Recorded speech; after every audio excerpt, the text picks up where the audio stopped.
Welcome and good evening. Welcome to the Planning Committee tonight and viewers watching on the Council YouTube, Hillingdon, London. My name is Councillor Higgins and I'm the Chairman of this Planning Committee. Details of business to be considered today are shown on the agenda, copies of which are available in the room, also accessible under the live broadcast. For those present in the room and attending to speak, please note you will be filmed and any statement you make will be recorded and made public.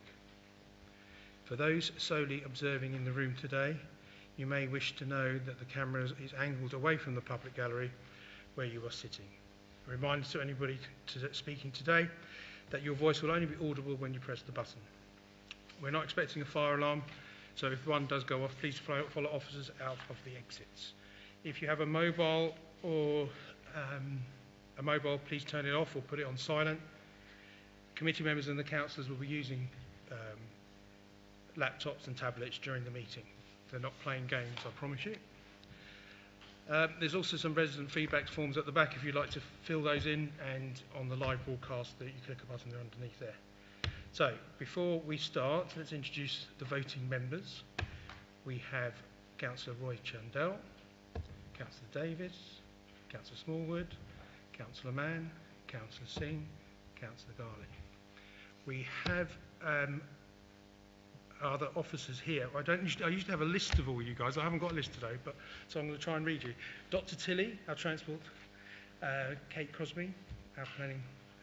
Leslie Fairclough, nice welcome. I think it's your first meeting. Chris Brady. I have to stop calling you all Chris, don't I? Richard Phillips, Christoph, Chrysanthus, and no, there's another chap. Owen, you're not speaking today. Okay, fine. And obviously, I have Ross Johnson here, who's head of planning for me on this committee.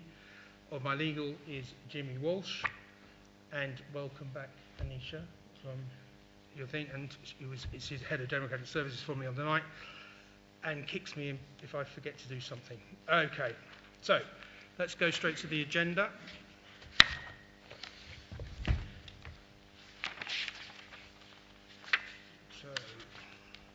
Apologies for absence.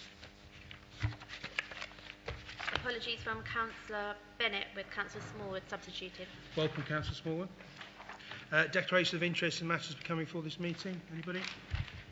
No? Okay, that's great. To receive the minutes of the previous meeting. Have we all agreed on those? Agreed? I see a nodding of heads, so I'd say that's agreed. Matters that have been notified in advance or urgent. We have none. And confirm that all items marked in business are marked part 1 and there's nothing in part 2. We will start off with our applications with petition. Item 6 is 28 Jacks Lane, and I know I'm going to Katie, you're going to present this. Thank you very much. Great, thank you, Chair. So this application for a site extension to 28 Jacks Lane was deferred at the October Borough Planning Committee for a member site visit. So this was carried out on the 20th of October with a summary of the outcomes detailed in bold on the front page of the committee report, and it's now being presented back to the Planning Committee for determination. So the application site is a three-storey detached dwelling. It's a three-storey detached dwelling adjacent to the Grand Union Canal in the Copper Mill Lock Conservation Area. So as you can see on this plan, there are residential dwellings to the north of the site. The nearest adjacent one is 27 Jacks Lane, and there's also residences to the south on Jacks Lane.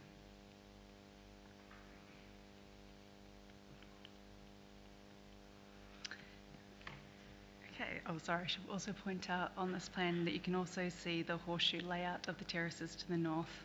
So the end properties, including 27 Jacks Lane, the windows and entrances to the front are slightly angled rather than directly fronting onto the road. So you can see that, the elevation here.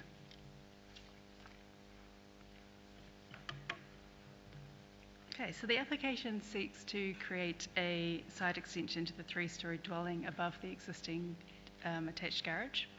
So these are the existing plans here, and you can see the garage is here, so the extension is going on this side on the northern elevation.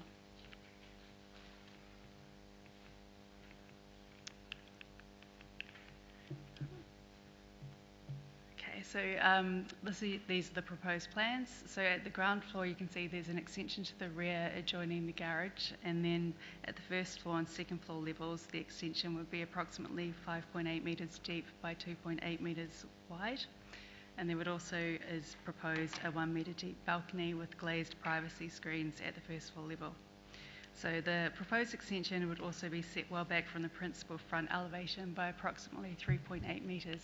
So you can see it on the side elevation here. This is the front elevation where it's set back, and then also on the floor plans. So this is the second application that's been submitted for this proposal. So the first application was refused at the Borough Planning Committee in January 2023, and it was dismissed at a subsequent appeal due to the harm to the residential amenity of number 27 Jacks Lane. So this appeal decision and its consideration in assessing this revised scheme is discussed in detail in section 1.3 of the committee report. So the reason that the LPA refused the application was due to the impact on the first floor bedroom window at number 27 Jacks Lane in terms of harmful sense of enclosure and perceived loss of outlook. So if we look, we've got the previously refused drawing here. So you can see that the extension was much larger. So this is most evident when you look at the proposed side elevations. So this is the previously refused scheme and the one currently under consideration this evening. So you can see that it's been set back, further back from the front elevation, which has had an impact on reducing its scale.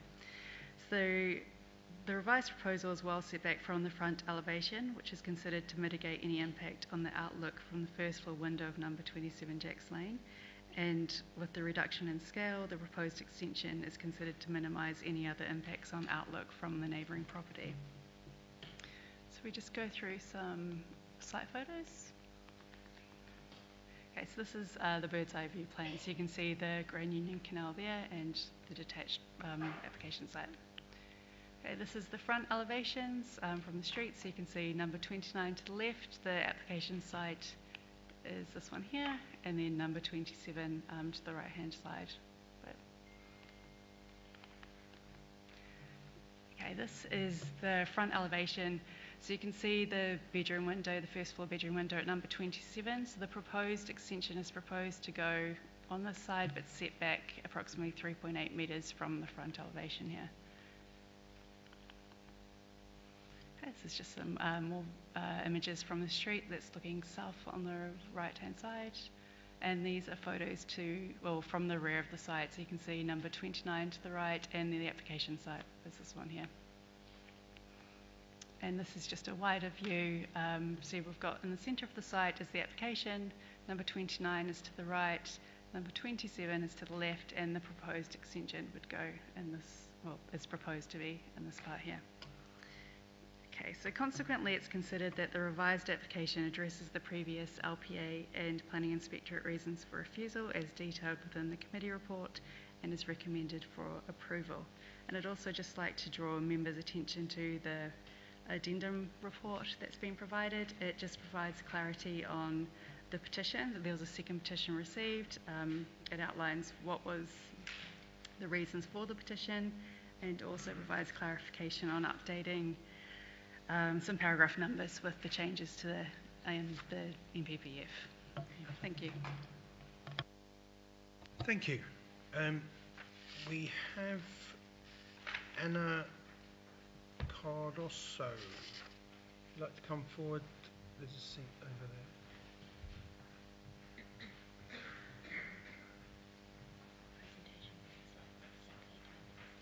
Okay. It's just behind the officer there. That'd be lovely. Thank you.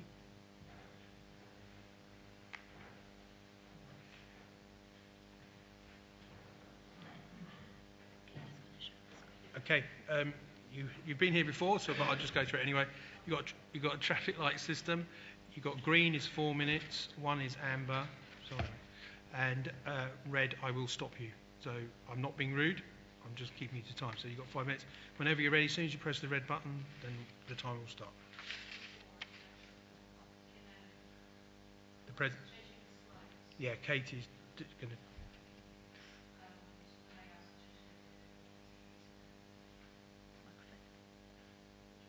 Yes, that one. first one. Go red. There you go. Mr. Chairman and Councils, I am Ana Cardoso. I live at number 27, the small two-storey property on the north side of this giant three-storey side extension proposal. And it's the third time that I'm honored to represent 54 Jacks Lane residents, 22 of whom are here today, activating our power against this out-of-character three-storey proposal because it causes irreversible harm to historical street patterns, conservation area. The outlook from number 27 office window is overbearing to outdoor amenity. It breaches the 45-degree angle and reduces the occupancy from 6 to 5 bedrooms, creating the perfect accommodation for hotel guests or HMO tenants with the new en-suite bathrooms for each one of the bedrooms. Under the applicant's pressure, officers become partial and willing to recognize their own mistakes and dismissive of any argument against his application, including the inspector's decision. Officers are also unwilling to follow their own rules. The first estimated 45-degree was off the plan, leading to the adjournment of this committee in October. And after 2 site visits, officers concluded that the proposal does breach the 45-degree angle. Nevertheless, they decided to go against their own guidelines and recommended an approval. So why did we adjourn a committee? And why do we have rules if we are then allowed to break them? Slide 2, please. Officers decided that a 7.6 distance at the widest part between these properties is acceptable for building an extension.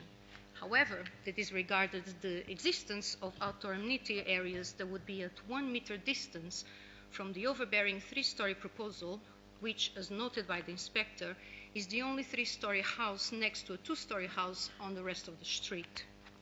Even the inspector states that he agrees with number 27 that the height, the bulk, and the proximity to the boundary would have an overbearing impact on number 27 amenity space. Astonishingly, officers dismissed the planning inspector decision and disregarded my family living conditions in benefit of this giant investment property. Now, slide 3, please. Even though the inspector acknowledged that the office window aspect is currently constrained by a non-permanent wooden shed, he still concluded that this irreversible giant brick extension would harm the outlook from this window facing the extension. The inspector stated that the impact on the outlook from the office window would still hold true due to extension height, bulk, and proximity. It would create a significant sense of enclosure, and astonishingly again, officers distorted the planning inspector report, dismissing his decision and declaring this harm as acceptable. I urge you to discuss this, please. Slide 4, please. It is clear that no matter what planning rules or policies I, or the planning inspector for that matter, name as breached, officers distort them, subjectively accepting the harm caused. Planning is encouraged to increase house occupancy. However, this proposal reduces bedrooms in benefit of new sitting areas, large open kitchen diners, and ensuite bathrooms per each bedroom, offering the perfect accommodation for hotel guests, HMO tenants by the Grand Union Canal. Dear councillors, it saddens me to share that the applicant has been disingenuous to this committee in matters highly relevant to your planning decision. This is not a family in need of housing. There are no real children under 16, and at least 4 children are independent adults. No one really lives there. The house has been hardly occupied since 2021. However, as observed from several neighbourhood windows, there has been an orchestrated effort to disguise the prolonged absences, and I have evidence of that here, if anyone wishes to see. I invite you to do a simple company house search to verify that the applicant has a story in letting and operating on lease real estate. I stand up for what is right and refuse to give in to this applicant's bullying, despite the verbal intimidation threats directed to me at my doorstep and outside of the meeting room in October, witnessed by councillors and neighbours. Dear councillors, I lift your consciousness to stand for what is right and legal and refuse this technically and morally wrong planning application, obscure investment property plot. Thank you. Thank you very much. Does any councillors...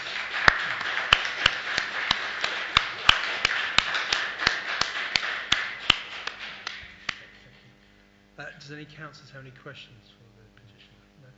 Thank you very much. If you'd like to take your seat. Great. Yeah. Turn the microphone off. That's it. Thank you.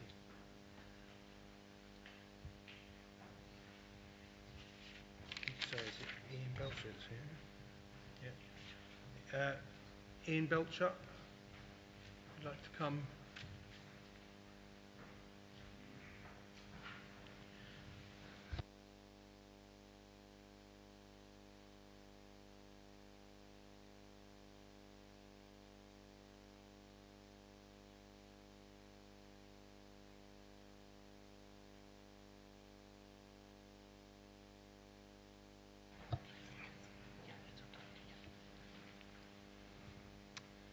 Okay, welcome. As I said before, you have 5 minutes.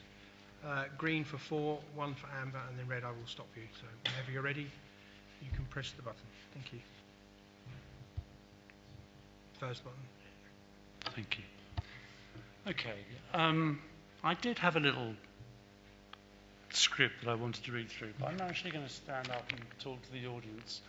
I have just heard a complete and utter load of drivel. We're being accused of setting up a hotel, an HMO. Really? Telling us that we're not living there? Telling us that we're not living there. We're a family unit with children, and I'm appalled at what she's saying. It's absolute, complete and utter nonsense. A complete and utter lie. We have children going to St Clementine School, and we have children at university that come back. And I think if that's what the world's coming to, all of you should actually be ashamed. Sorry. Yeah. No. Can you stop? Okay. Anyway, You just committed to the sorry. committee. In January 2023, we applied to build a side extension to our property. We thought it would be straightforward. We're on a classic end of plot. There's a very large gap of over 8 metres between our neighbours. It's a lot of space. People live in Jack's Lane to be beside the canal and enjoy the canal amenity space. This would be entirely undisturbed, so we thought there would be no issues extending to the side of the house. How wrong we were. We're very much in favour of the democratic process, but things seem to have gone too far, and today is a point in case. I really don't understand why our neighbours have such an issue, and I really don't know why they're making things up about us. It's appalling. And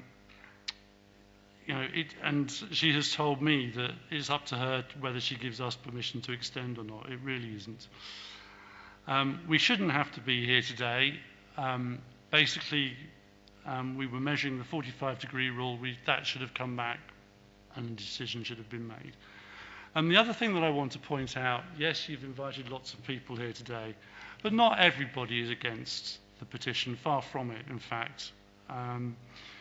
There's quite a number of people that have given us support. They're just not here today because they're intimidated. One neighbour actually wrote in, there is more than enough room to build on the footprint and not obstruct anything. All properties still have an unobstructed view of the canal. Why would anyone want to be churlish about this application? That pretty much sums it up from our point of view. Next slide. So, double standards. I had to mention this last time, and I didn't really mention much of it, but our neighbour has had a security camera overlooking our entire back garden for 9 months, and they're talking about privacy. I think that's despicable, frankly. She had a whole slide there about her ground story window being obscured. Well, actually, before our application, their ground floor window was opaque. They've changed the window to try and disrupt this application. It's disingenuous. So there's double standards. They're being disingenuous. And the other point, just to reference, we're really being made to feel pariahs in our own street. It's all passive-aggressive, being glared at. They've put up panelling to block us out. They've planted trees to try and block us out on our land. And then the last bit, suggesting that we're setting up an HMO, we're a family, and I think that's disgusting, frankly. Next slide, please. Okay, I'll just do the whole lot. It goes deeper than that, though. We haven't talked about their property. They've made their property very beautiful. It's very nice. Their property is a very large 4-bedroom property lived in by just 2 people. They have an enormous house for their needs. We're a couple and we have children. And we don't have any spare bedrooms. They have 3 extra spare bedrooms. So they have plenty of living space. We don't. They also have a garden with a very long canal frontage, much longer than anybody else.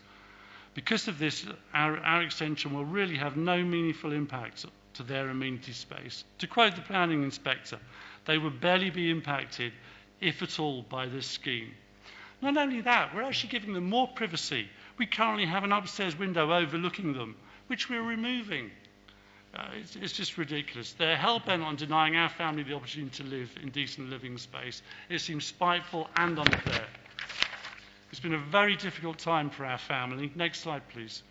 It's been a very difficult time for our family. Finally, after much delay and compromise on our part, we've given ground lots. There doesn't seem to be much compromise going on from the other party. Okay. We feel... Sorry, that's it now. You've had your 5 minutes. Okay, thank you. Thank you. Does any councillors have any questions for the petition? No? Thank you. If you'd like to take your seat. Thank you. Thank you.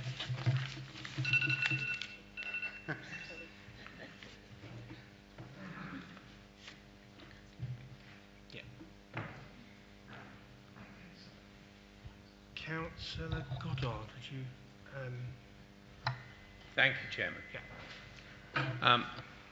Members of the committee, there are a couple of aspects of this matter that I am perplexed by, and I think that you should be too. Firstly, if we return to the meeting of this committee on the 5th of October, there was an adjournment quite simply because the 45-degree angle on the question of whether it was breached needed to be verified. So from my point of view, that was a simple matter of fact on which this matter would turn. There have been 2 attempts to get an effective measurement. I believe there is one now. That measurement says that the 45-degree angle is breached. Yet somehow the officers are now saying that consideration isn't relevant and has been passed over. So I'm perplexed by that. Secondly, when this matter first went to appeal, the inspector raised a couple of points which have consistently been dismissed, and I'm perplexed by that. Turning to the applicant's ambitions for this property, I think it's worthwhile making the point, just emphasising what the petitioner said, that in fact there is data that has been compiled that shows that the applicant is not living in the property now. And I think this must reinforce the assertion that perhaps the intentions are... Excuse me, I will not take any... I've been very lenient. I will not take any more comments from the audience. Okay? Thank you. Councillor Goddard, sorry. Thank you, Chairman. There have been attempts to pretend that there are people living there. That clearly, from the evidence that the petitioner has compiled, is not the case. And so I think you have to look and question the assertion that this is to be a family home. Thank you, Chairman. Thank you, Councillor Goddard. Does any councillors have any questions for the councillor? No? Okay, thank you. I appreciate that Councillor Goddard isn't the ward councillor for Harefield. However, he is a councillor for Ickenham and Harefield, and I have given him the discretion to speak on behalf of Councillor Palmer due to her ongoing getting her health back to fitness. So he started the process, so I've allowed him to finish it. Okay? Okay, so I'm going to get officers now to, well, I'm going to get Ros to some statements were made, and we just need Ros to clarify some of those. Thank you. Thank you, Chairman. Yeah, just think it would be helpful if I can address a couple of the matters that were raised. First of all, just wanted to thank the speakers. Clearly this is an emotive application, and I realise it's difficult for people to stand up and address the committee. So first of all, we've heard an awful lot about sort of neighbour disagreements, the applicant's intentions, whether they live in the property or whether they don't. Just want to be absolutely clear, those matters are not material to the planning decision that we need to make today. We need to set those aside and look at the application in front of us. This is an application for a householder extension, and we need to consider what the key matters are and whether they're acceptable in planning terms. So for me, there are two key issues for consideration. The first is regarding the character and appearance, the design of the extension, and the impact on the conservation area. So I'm going to talk about that first. So the previous application that the committee considered and that was refused and subsequently dismissed at appeal was, as we've heard, for a larger extension, and it was deemed acceptable in respect of its design and impacts on the conservation area by this council. And also, in dismissing the appeal, the inspector agreed that the proposal would not harm the character or appearance of the Copper Mill Lock conservation area. In relation to that, I'll quote from the appeal decision. The inspector said, "As a result, the scheme would not appear dominant in the street scene or from the canal. It would broadly respect the rhythm of the buildings in this row and would not disrupt its architectural composition. I thus concur with the council that the scheme would not harm the character or appearance of the Copper Mill Lock conservation area." So that's an important material consideration. Now, the extension before us it's a similar form and appearance, albeit set further back from the front elevation quite significantly. Thus, I consider it would appear more subordinate. The roof design over the garage was amended following the advice of the conservation officer to avoid a pitched roof cutting into the elevation, which would have sort of appeared messy in design terms. So officers conclude that the design is considered acceptable and it doesn't harm the conservation area, and we conclude that in that respect the application is satisfactory. Now I'd like to turn to the second key issue, which is regarding residential amenity, and I consider that there are three key matters that we need to consider in respect of residential amenity. The first is the impact on the first floor bedroom window at number 27 Jacks Lane. Now this, if you'll recall, was the sole reason that the council refused planning permission previously. And what we need to consider is whether the revised scheme, which sets back the extension further back from the front elevation, has addressed that previous concern. Now there are two other matters that are important in respect of residential amenity, and these were two concerns that the planning inspector raised in their decision. So the first of those is the impact on outlook to the side-facing ground floor study window at number 27. And thirdly, the impact on the garden at number 27, and in particular the seating area, which is situated to the side of number 27 and would be adjacent to the proposed extension. So what I'd like to do now, at the risk of taking a bit of extra time, is just to quote from the appeal decision, because I think rather than taking my interpretation of the appeal decision, it's important, members, for you to hear what the inspector said and take your own view in respect of that. So I'm just going to read this out. So I'm starting with paragraph 4. That bedroom, so this is the first floor bedroom window at number 27, has a fairly open aspect towards the road and vegetation beyond, with number 28's garage roof and flank wall offset slightly to the side. The principal parties agree that the existing flank wall of number 28 breaches a 45-degree line drawn from number 27's bedroom window. However, as a result of this scheme, the flank wall of number 28 would be significantly closer to that window. Given its 3-storey height and its proximity to the window, which is the only one serving that room, it would be a bulky and looming presence which would create a significant sense of enclosure within the bedroom and which would harmfully affect those occupiers' outlook. Whilst the appellant points to an alleged precedent in the relationship between 23 and 24 Jacks Lane, in that case both properties are 2 stories high, and consequently there is not a similar overbearing impact on their respective first floor front-facing windows compared to this scheme.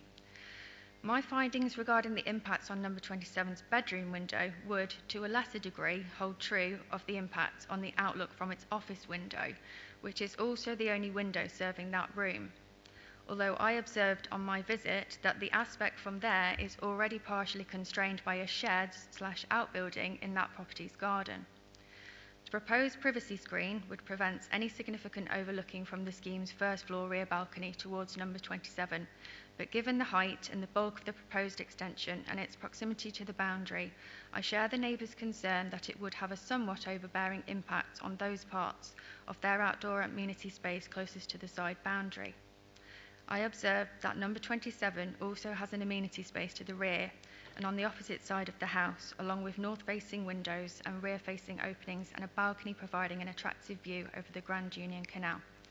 They would be barely impacted, if at all, by this scheme. Notwithstanding that, for the above reasons, having considered the impact on number 27 as a whole, I conclude that the scheme would significantly harm the occupiers' living conditions. So that's what the inspector said about the previous scheme, which, as we've seen, was larger.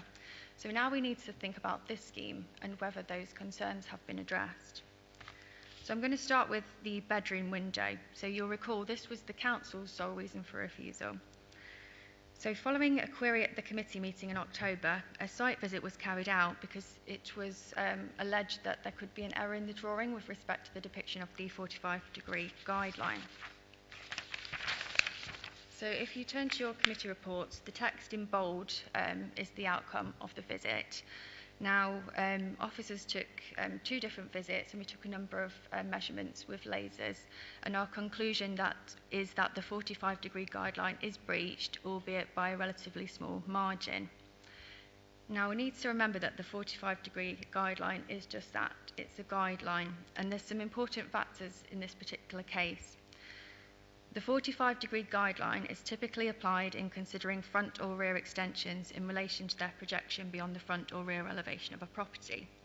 The arrangement in this case is different because the extension is to the side of number 28, i.e. opposite the flank wall of the neighbouring property, as opposed to extending out adjacent to the neighbour's elevation. Importantly, the existing dwelling at number 28 already breaches the 45-degree line in relation to the bedroom window. Notwithstanding the above, officers referenced the 45-degree guideline as a means of suggesting a setback to the front of the proposed extension. Now, the applicant has sought to demonstrate that the extension as amended complies with the 45-degree line. And as we've said, officers have a concern that actually it does breach to a small degree. Now, this in itself isn't determinative because, as I said, the 45-degree guideline is a guideline, and what we need to consider is actually whether the proposal is harmful to residential amenity. So, in this case, with the benefit of having viewed the application site myself from the window in question, it's my view that there's adequate separation distance between the window and the proposed extension, such that I don't consider the extension would be unduly detrimental in respect of the residential amenity to the bedroom. In my view, the relationship is aided in this particular case by the angled nature of the bedroom. And while members, you'll need to reach your own view on whether the extension would harm the residential amenity, it's my view that a refusal of this revised scheme in respect of the impact on the bedroom window at number 27 Jacks Lane could not be substantiated in the event of an appeal. Now I'll turn to the study window, and there's an important clarification that I'd like to make at the outset. So at the time of the determination of the original planning application, the study room window was obscure glazed. Therefore, there was no possible issue with outlook from this window when the council determined the application. By the time of the inspector's site visit, this window had been changed to clear glazed. Now, it's our understanding that an obscure film was on the window and was subsequently removed. Therefore, the inspector rightly considered the impact on outlook from the window. There has been a material change in circumstance between the council's determination and the inspector's consideration. The council did not make an error in its assessment. In terms of considering the impact on that window now, it's important to have regard to the inspector's decision, which I've just quoted from, as that's a material consideration. In my view, it's clear that from the inspector's decision, their principal concern was the impact on the bedroom window. And nevertheless, whilst there were some mitigating factors cited in respect to the impacts on the garden and study, taking the scheme as a whole, the inspector concluded that the development would significantly harm the living conditions at number 27. Having removed the principal concern, i.e. the impact on the bedroom window, it's officers' view that the impact on the outlook of the study window and also the impacts on the amenity space, those matters would not be sufficient so as to warrant a refusal of planning permission. Whilst there would undoubtedly be an impact on the study window, it's relevant that the window directly faces the neighbour's own shed at close proximity, and beyond that the existing 3-storey building at 28 Jacks Lane.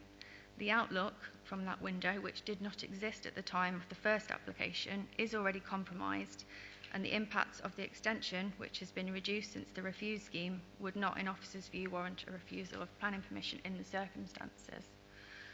So finally, just in respect of the amenity space, so I have touched on this already, and it's evident that there would be some impacts on the seating area by the creation of a third storey extension closer to the boundary. However, as noted by the inspector, number 27 also has an amenity space to the rear and on the opposite side of the house, along with north-facing windows and rear-facing openings and a balcony.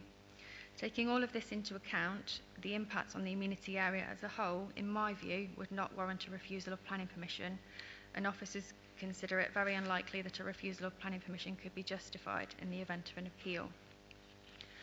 So those were the key points that I wanted to make. Just in terms of responding further to some of the comments that were made, we've heard a lot about whether or not it might be intended to use the property as an HMO. Now, the application has been put forward as an application for householder extensions. It's not proposed as part of the application to change the use to HMO. But members, if you did have a concern about that, you could potentially, if you were minded to approve the application, include a condition preventing a change of use to HMO without planning permission. So I just wanted to cover that. So I think I've covered the key points, but if anyone has any questions, I'm happy to take those. Thank you, Ros. That's quite in-depth, obviously balancing the both two out, so there has been some movement. Does Councillor Davis and Councillor Chandel? Thank you, Chairman. Can you just confirm what window the privacy films were removed from on the photos? Yeah, so I think if Katie just navigates to the relevant photograph, so it's my understanding, so the photograph here, you can see the study window. So this is the window which I've referenced as looking towards the shed and to number 28. So that previously had a privacy film. It's my understanding that there's also a staircase window sort of midway of the property of number 27 that also had a privacy screen previously, and I understand that that's now been removed as well. Okay. Chairman, may I have one more? Has a daylight and sunlight assessment been completed? I'm not sure, I couldn't see it in the report, so. It hasn't. What I would say is that in considering the previous application, we didn't include concerns for daylight and sunlight. Officers were content that the impact would be acceptable in that respect. This revised scheme is obviously reduced, and thus any impact would be further reduced. Okay, thank you, Chairman. Councillor Chandel. Thank you, Chair. Apologies, I didn't come to the open day, shall we say, at the house. Unfortunately, head cold got a bit of me. This 45-degree angle, you mentioned it quite a few times. What kind of degree are we talking about? Is it out by? Okay, so I've deliberately not put a measurement in the report. The reason for that is for me to get an absolutely clear dimension and angle to give you, I would need to instruct a professional surveyor's report from an independent surveyor. Now, I don't consider that that is proportionate for a householder application, and I don't consider it's necessary because notwithstanding that I consider that it does breach the 45-degree guideline, I consider that the impact is entirely acceptable. So I have refrained from giving an angle in there because what I wouldn't want members to do is to make a decision based on a number when the key point here is whether there is an unacceptable impact. So we have deferred this item for a site visit, so there was the opportunity to go and stand in that particular bedroom window, as I have done myself, and I am more than satisfied that the amendments made to the scheme since the previous refusal have addressed the concern. I don't even consider this to be borderline. I'm satisfied with this. Councillor, Sorry, yeah, please. so that was a no then. That very long answer is just a straightforward no. Okay. The reason why I asked is because we've been on the committee for quite a few years. We do understand a lot of things, and I fully understand where the petitioners and the applicant are coming from. But as the chair and Ross has said, it's material planning considerations what we can consider. So there's a limit to what we can take on board. Now, in terms of that 45-degree, just not on its own, but we have had applications in the past where it is a refusal reason, the 45-degree angle. I understand where you're coming from. That is not great. I'll wait until what everybody else says now. Fine, thank you. Just as officers, as Ros did mention that, usually the 45 degree, we usually take it in for the front of the building and the rear of the building, because this building is on a slight angle. I was present at the site visit, and it is minimal. The stuff. Councillor Davis. Can I ask a question to legal, if I may? On your understanding, if this was to be refused, would it go through? Would it sit up against an appeal? That's a question. It's making you earn your money today. Well, it's up to the applicants, but I can only consider from the local planning authority's point of view, and if it goes to refusal, you should be considering that those are planning reasons, you've had a lot of non-planning reasons, and that they're defendable and wouldn't have a cost consequences. But I can't answer whether it's going to be appealed, but given the previous one was appealed, I would suspect it almost certainly will, because it's clear that the applicant wants some form of development to take place there. I assume it will, but you need to consider... I'm more concerned that if it was to be refused, as a council, do we have enough for refusal? Or if it was to go to an appeal, could we risk losing the conditions that we've already had set? Well, I've not heard any debate about reasons for I'm not suggesting it should come up, but I've not heard anything, so I can't comment. And if those come up, then I would ask for comments from the planning officer in relation to it, and I would add to that if I feel appropriate. But we've had a lot of discussions about non-planning reasons, and that's when I would interrupt and say it's not appropriate. Thank you, Chairman. Any other? Councillor Smallwood. Thank you, Chair. I just want to hone in again, like my colleagues have, on the 45-degree breach. Is there other examples where a breach has taken place, whether it be minimal, whether it be large, whether it be medium, where that has stacked up at appeal? Over the course of my career, I've obviously come across this time and time again. There are plenty of examples of cases where there's a breach of the 45-degree guideline and we consider that it's not harmful and we've approved plan permission. Likewise, there are plenty of cases where there has been a breach, we've considered it harmful. Some appeals of those we've won, some appeals we've lost. It really comes down to, the judgment of the decision maker. Any other questions? Yeah, thank you. I just wondered whether, I think there was a very sensible suggestion for the provision that it can't be made in HMO. Are we able to also apply that to hotels and Airbnb or similar?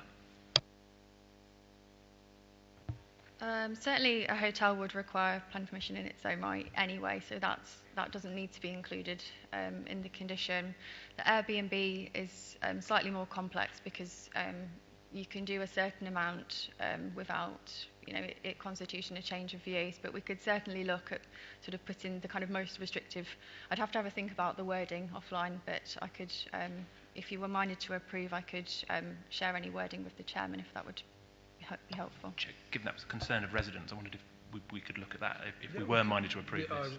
It was already noted down that if it was going to go that way. So, Councillor Davis. So, Chairman, reading the report, listening to what we've got here, providing we can add the condition of no hotel, HMO, however we word it, and if we can delegate powers on that, I'd be happy to go with officers' recommendations. I understand that the residents of the road would not be happy, but I'm really concerned that if this was to go to appeal, the planning inspectorate could wipe out any conditions that we have in place. So I think as it stands, what we have here is best for the residents at this time. So I would go with officer's recommendation. Thank you, Councillor Davis. That's been proposed. Can I have a seconder? Councillor Chandal. Yeah, thank you, Chair. I think Councillor Davis makes a very good point, especially about if things going to appeal and what once the inspector makes a decision, that is it. And I think, I'll go with the officer. I'll second it. Thank you. Before we do, I just want to make sure that's one point for me is the screen on the side. That's opaque glass, relatively. Can it be slightly higher than it is now just to make it even more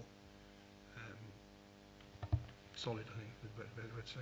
Yeah, thank you, Chairman. So I do recall from the site visits having a discussion with the objector regarding this. So the reason why I've sort of supported the obscure glazed glass option is because there were concerns that the neighbour had regarding the extension being overbearing.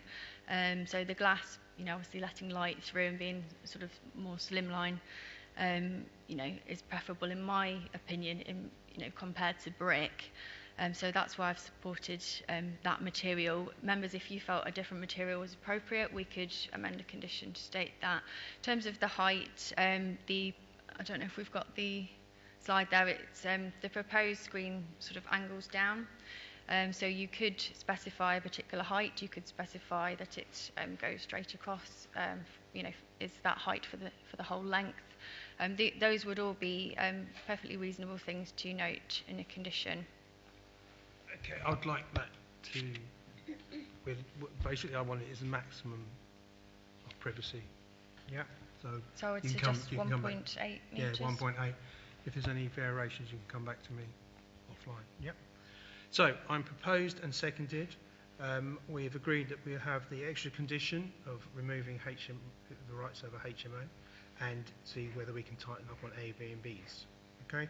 Plus the glass partition on the first floor balcony is extended height-wise and is more using obscure glass and more privacy prevention. Is that agreed? All those show in favour, please. Councillor Guy, you abstaining? Okay, fine. So we have 1, 2, 3, 4, 5, 6 and 1 abstention. That has been passed. Thank you very much. If people in the audience want to leave, they may do so. If you can leave quietly, please. Okay, we go on to item 7, which is 4 Church Lane, Uxbridge. And that is Christos.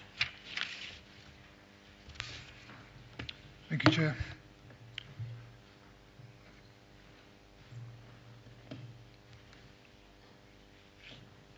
So item 7 relates to 4 Church Lane, Uxbridge. The proposal is for a 2-storey side extension, front porch, single-storey rear Actually, extension. Christos, just give us 5 minutes, yeah? Yeah, we'll start again, yeah?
Sorry about that, Christos. If you want to start again, that's fine. Thank you.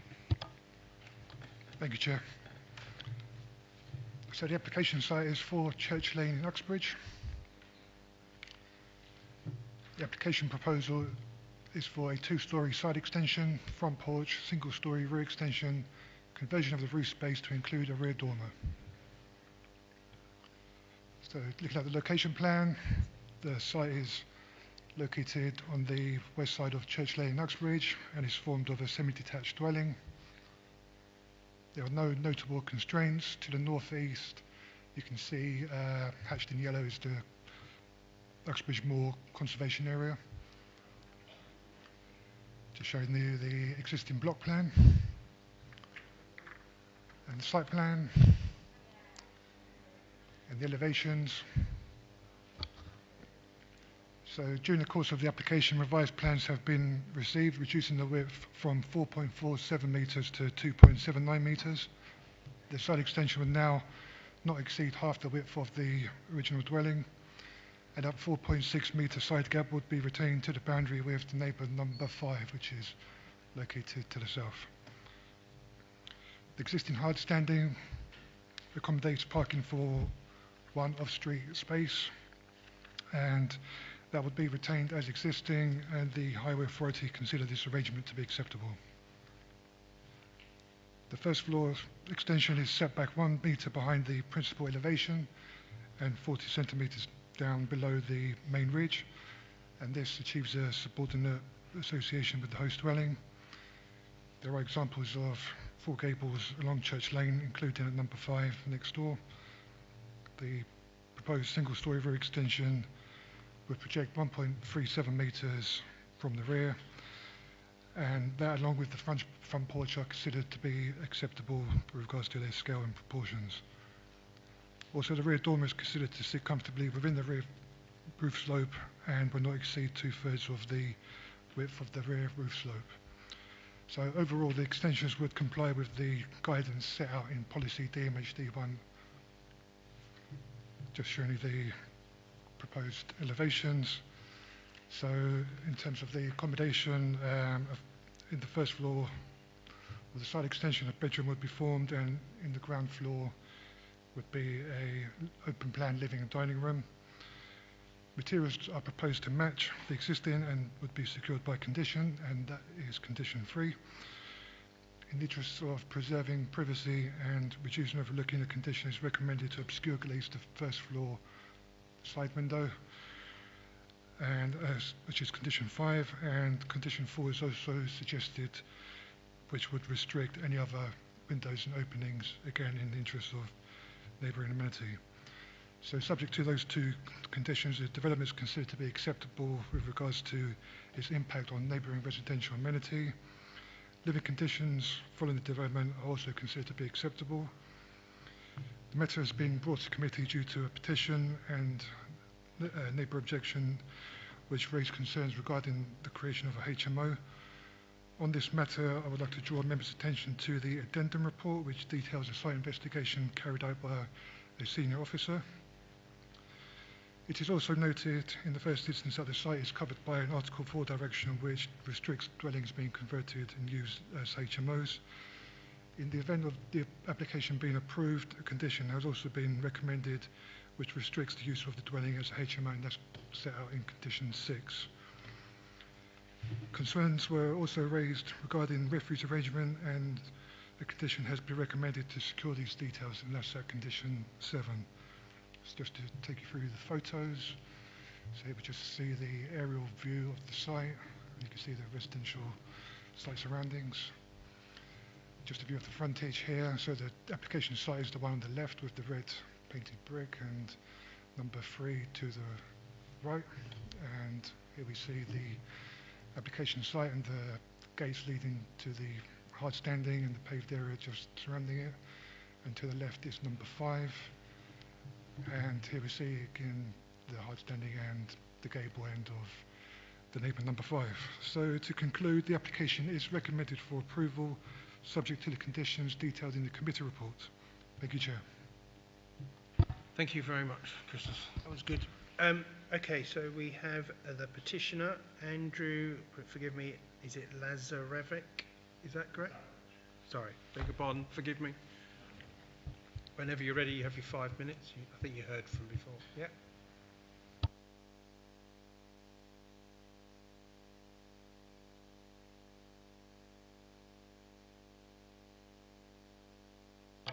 Thank you very much. Thank you. So new to me. I'm representing the local residents who put the petition together. There's a range of people that have lived in that area for a considerable amount of time. Some people have even been born in their houses. So it's, a real community area. The petitioners, or people I'm representing, really, their key issue is that the current property that isn't lived in by the applicant is currently rented out. There have been a range of people who have lived in that property over a period of time, and that's continuing. The property is currently advertised on rent-a-room, and therefore that is the nub of what the actual petition's about. The local residents for a period of time have, enjoyed the local area, but unfortunately it's changing. It's causing a change. The change in occupancy, the change in use is the key issue.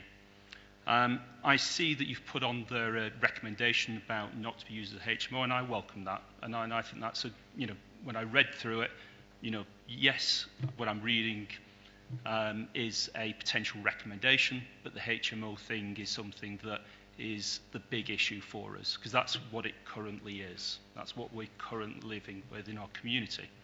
So if that could be in place, that is something, If it could be extended, that the property is going to be a family dwelling, that would be perfect, because it is a family house. It's a family road, it's a community. But if you have a property that doesn't want to be part of that community, then you are changing the nature of that property. And that's the issue, that's the problem.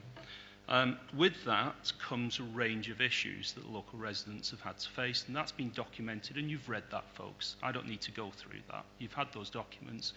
It's there in the petition. I think going forward, really, the reason what the local residents have come together to actually put things together is to actually then say, this is an opportunity for us to be heard. It's an opportunity for you guys to actually listen what the local residents are saying, and also to put yourself in our shoes. Would you do the same? If that was your house, if you lived next door to it, if that was part of your community, would you do the same thing as what these local residents are doing? And that's something that you need to reflect upon, something you need to consider. If you look at the layout of the property and what's been put into it, and again, you've got the plans, you've got the drawings, you can see the layout, you can see the number of bathrooms, you can see the layout of how they're actually being used. That property isn't set up for its deemed intention of a family property. It's deemed for a different purpose. And that's the nature of the petition. Equally, what I would question is, if you put in the HMO stipulation, how is that policed? How is that administered? How is that monitored? If planning is permitted and is given, how is a change in the actual property afterwards monitored? How is that checked upon? Because yes, we can grant permission, but if later on, retrospectively, changes are subsequently made to the internal walls and so on and so forth, how does that work? How is that policed? How do local residents have a voice on that? So, thank you. Thanks for listening to me. Thank you for listening to the views of the local community, which I think is important, and I value that. Like I say, HMO, no, please. A family coming in, being part of our community, would be wonderful. But at the moment, it's different people in different rooms, coming and going, bringing various issues that the local community have to then live with. Thank you very much. If you can turn your button off. Does anybody have any questions for the petition? No? Okay. The applicant... Oh, you'd have to put your hand up. I can't see you there. Yes, Councillor Gellick, if you'd like to... Thank you, Chair. I have a question about the inspection carried out. Are we able to find out what time of day? I'm just asking if you've got questions for the petitioner. I'll come to you first, though, I promise, when we come to the floor. Yeah? Okay. Thank you. Obviously, that's a no, so you can either sit there or you can move back. I've got the applicant here. I've got your name down as Anthony, but I don't think you're an Anthony. Anthony's over there. Okay, fine. Well, Ms. Nasrallah, if you'd like to have your 5 minutes, please go ahead. Hi, Sharon, El Noir's sister. We own the house together. We purchased in August 2022 with the intention to move out of house, obviously. And then to add some context to what's going on, for the reason for the extension actually is in October, after we purchased the house, our father suffered a very major injury. He fell, he broke his femur, his hip, load of things, fractured, etc., operations. He's now disabled. He cannot live on his own. My mum cannot care for him on her own. The reason for the extension, the extra rooms, my father now sleeps in a hospital bed, so he needs his own room. My mum needs her own room. We need our own room. We need an office because we work from home, etc. So these extensions are merely just to accommodate that. And I think it's quite clear. I want to say that we largely agree with everything in the report. We agree with any condition you want us to put in. We're happy for the no HMO. We're happy for the, I think there was a privacy issue, all of that. Happy for the bins. We'll buy wheelie bins. Happy for all of that. So that was what that. I did want to say that some of the allegations were quite shocking. So I don't know how much we need to go into it, but in terms of the working outside of legal hours... You don't have to go into that. Okay. So that was mostly why we came to speak. Point 1.1 in the report rightly states that most of the houses on our road have extensions. We're one of the last roads not to have an extension. Most of the alterations were actually designed by a professional architect. We did it all within his recommendations. He knows the Hillingdon requirements. So we hope that that would be accepted because everything complies with the recommendations that the council has set. If we don't need to go into anything else, then that's fine in terms of the separate allegations. In terms of parking, as you see, we've maintained a car park, so we'll be off-road. It won't be slum style or overcrowding because we have off-road parking. I'm happy to take any specific questions on the separate allegations. I was going to go through them, but if you don't think it's necessary, then I won't waste your time this evening. And just to say that we're happy to abide with whatever condition that you feel is necessary. Well, there you go. Everybody's happy here, so that's really good. That's nice for a change. Okay, before I come to the committee, I just want... sorry, beg your pardon. I have a written statement from Councillor Burles, who needs to be read out. Oh, sorry, you wanted a question, so I beg your pardon. Sorry. Sorry, Councillor Jen. Thank you, Chair. Sorry, I didn't catch your name. Sharon. Sharon, yeah. So there is absolutely no plans to have it converted into a HMO. Am I quite clear on that? Yes. We actually had an inspection, to answer your question, at 4 p.m. I just want to make it absolutely clear. So there's absolutely no plans for a HMO. And you'd be happy with the condition to actually stipulate that you would have to get planning permission? Yes. Thank you. Okay, no other questions? Okay, so I'm going to get Ros, sort of like deja vu just a little bit there, wasn't it? So, okay, Ros, can you ask some of the questions that were put forward? Oh, sorry, Councillor. I keep forgetting Councillor Burles. How can I forget Councillor Burles? That is awful. Please, after you, Chair. Apologies that I'm not able to attend tonight, but I wish to offer my support to the residents in opposing this application. The property in question has been operating as a HMO for a while now, as demonstrated by the residents in their opposition. The nature and quietness of this road has been shattered by the actions of the owners, and if you approve this application, it will make things even worse for the residents. There is also a problem with parking in this quiet road, and any extra pressure for spaces will make things difficult. Please at least undertake a site visit to see the issues for yourselves. Thank you. Now, that's been Ros. Thank you, Chairman. I'll keep this briefer than the last application. So I just wanted to point out in your addendum, there's details of a recent site visit that was conducted by the Planning Department. So we made the visit because we were obviously mindful of the representations alleging the HMO use. The conclusion of the site inspection was that the visit did not substantiate allegations that the property is in use as a house in multiple occupation. However, the matter remains under investigation by the Council's Planning and Housing Departments. So essentially, it's a separate matter. We need to assess the application as a householder extension. We've heard that there's the recommended condition to prevent change of use to HMO without planning permission in any event. So that's that point. It was referenced as to whether there could be a restriction stating that the dwelling should be used as a family dwelling. Just wanted to be clear, we wouldn't be able to include that in the condition because it wouldn't meet the test for conditions. It wouldn't be reasonable or necessary or enforceable either. And then finally, there was a question from the petitioner regarding if you were to approve permission and we had the condition about the HMO, how would that be policed?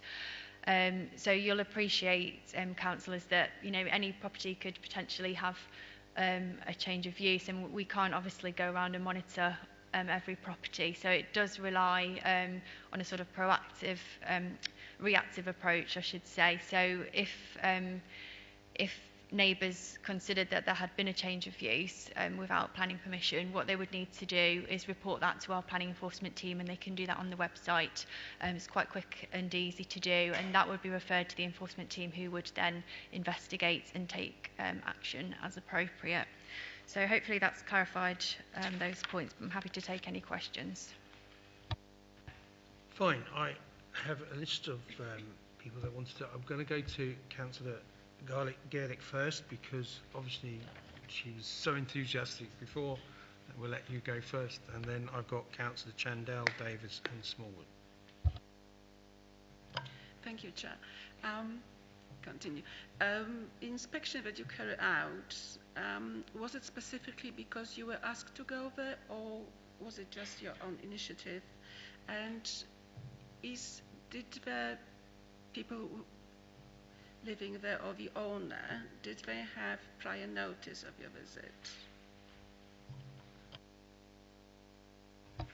Yeah, so in terms of the visit, so that was carried out by a planning manager as part of our review of the committee report. We just wanted to satisfy ourselves with what the facts were so that we could obviously explain to members the situation. I don't actually have, I couldn't answer the question as to whether that was pre-arranged or whether, I think the applicant might want to confirm that if that's, yeah. We received an email at about 2 p.m. and they came in at about 4 p.m. I wasn't there. I was at work. My brother was there. He let them in. It was on the same day. So not enough time really to convert it back into a house. So, go on. Go on. Yes. Please. If you have a condition that there shouldn't be HMO there, in the future there is an application for HMO, and the planning committee decides in favour of it, could it be approved? Yeah, that's how the system works. But I'd be very surprised if any councillors would approve it. I know that I wouldn't, but yes, that's what happens. So basically they'll apply for an application, then it comes before us as a committee, and they will redetermine whether it's acknowledged or not. Is that answer? Yeah. Councillor Chandell. Thank you, Chair. You said you visited the premises and there were 2 bedrooms occupied. Do we know whether it was the same family or were they sort of rented out? That's the first one.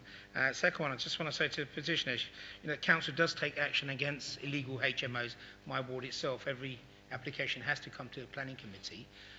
And also, us councillors, we are residents of the borough. And the issues that you've raised here, and some of us who've been sitting on this committee for nearly 10 years, we've seen it all. We've seen the developers come in and ask questions and put applications in, and we know what they're going to do to it. But this is a family house, what we've been told, and they're saying the family's going to use it, and we can put conditions in. So I think if that's the only concern, I would go, after the question's answered, I would quite honestly put my hand up and say I'll go with the officer's recommendation on this one. If it's just the HMO issue that we're talking about mainly. You made, Councillor Chandler, you made my legal jump a little bit, so I'm going to let him come in.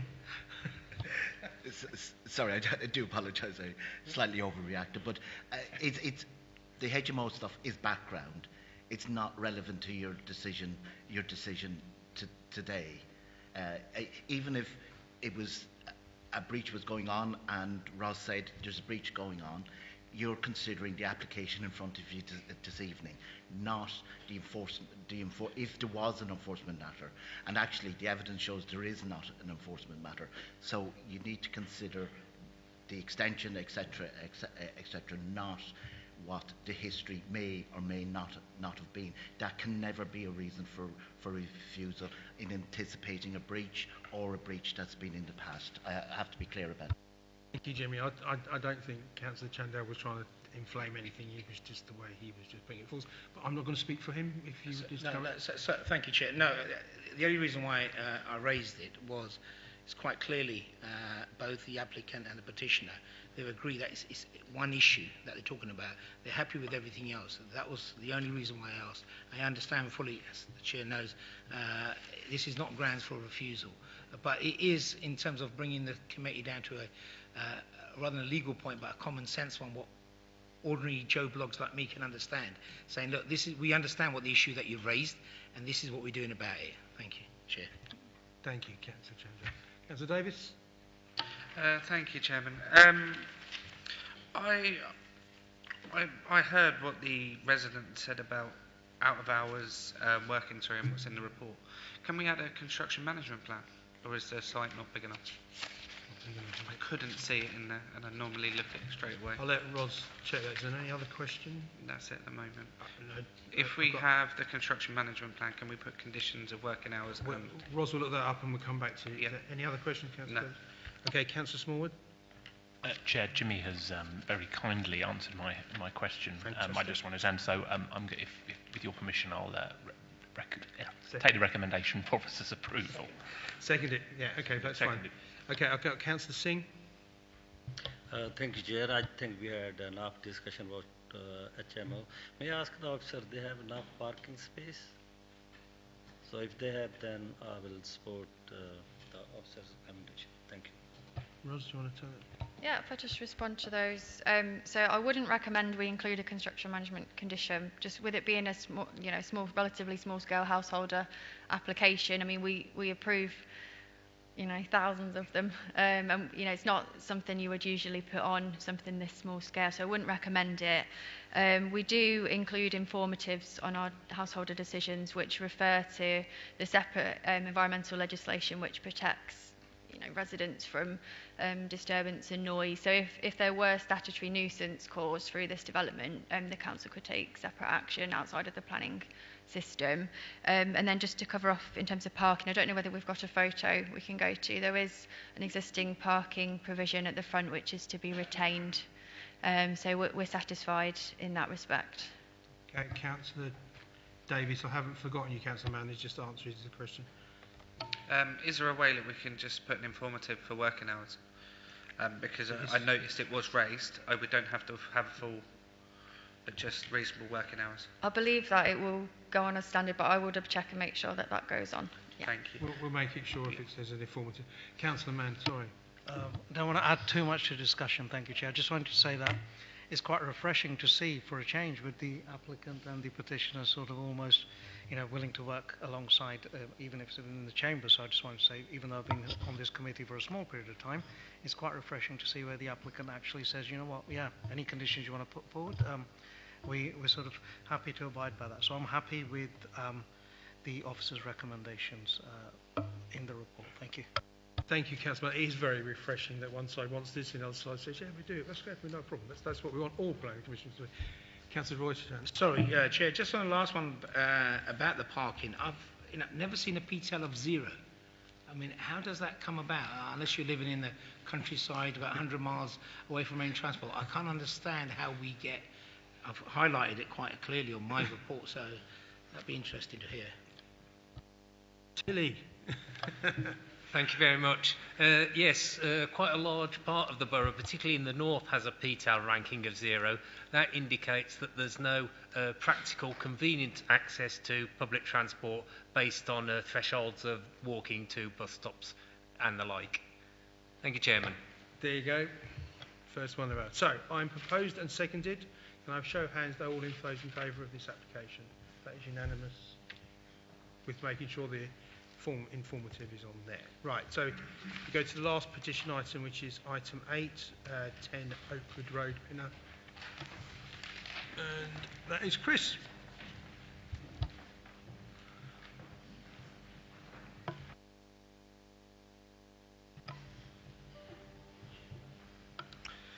Okay, thank you, Chair.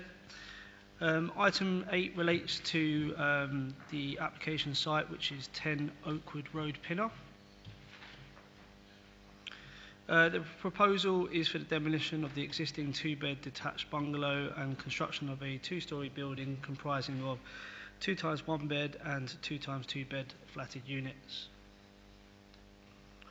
The application site is located on the southern side of Oakwood Road at the junction with Ashley Close. It comprises a detached bungalow with accommodation in the roof space. The site is bordered by 12 Oakwood Road to the east and number 1 Ashley Close to the south. The site is not located within a designated constrained area such as a conservation area, green belt or flood risk zone, and the surrounding area is predominantly residential in character. As explained, you'll note that on this constraints plan we do not see any constraints. Here is a block plan, and I will take you through the rest of the plan. So proposed block plan, you have a proposed site plan. You'll see the indication in the units marked in different colours. You'll note that there is segregated amenity space to the rear. Here you have some existing floor plans. Proposed floor plans indicating all 4 units. Existing elevations. Proposed elevations indicating the new 2-storey block. Here we have a proposed flatted outline indicating the 45-degree angle which we heard about earlier.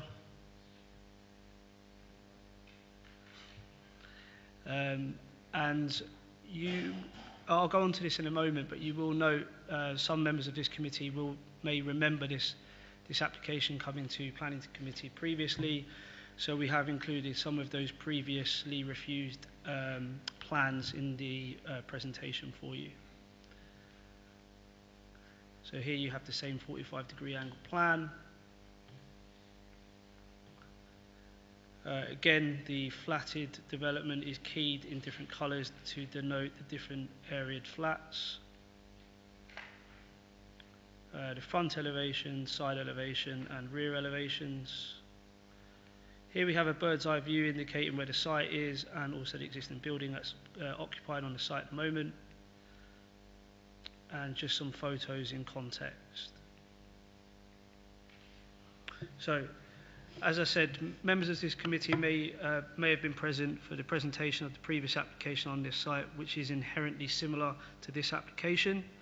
The previous application was presented at the Minor Applications Committee on the 17th of January 23, where members agreed with officers' recommendation to refuse the application on the grounds of overdevelopment, which resulted in 4 reasons for refusal relevant to the detrimental impact upon the character and appearance of the street scene, impact upon the visual amenities of the neighbouring dwelling, provision of inadequate living conditions for future occupiers due to the lack of private amenity space, and the poor design leading to substandard levels of living accommodation.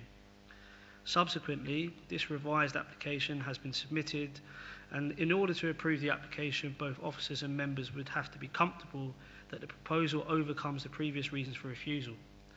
Members will note that from reading the committee report, the reasons for refusal are almost identical to those attached to the decision notice of the previous application. Whilst there is no objection to the principle of intensifying the residential use of the site, the proposal should demonstrate compliance with the relevant development plan policies. With regards to the impact upon the street scene, the applicant has failed to address the concerns regarding the scale, bulk, mass and design, in particular the excessive width and depth of the new dwelling and the scale of the crown roof proposed. The proposal would fail to integrate with the character and appearance of the street scene, particularly the properties to the south along Ashley Close, which are all single-storey bungalows. No reasonable attempt has been made to reducing the scale of development. As such, the applicant has failed to address this previous reason for refusal. Turning to neighbour impact, the proposed development would extend to an excessive depth beyond the rear elevation of number 12 Oakwood Road and proposes habitable rooms which would directly overlook its rear garden.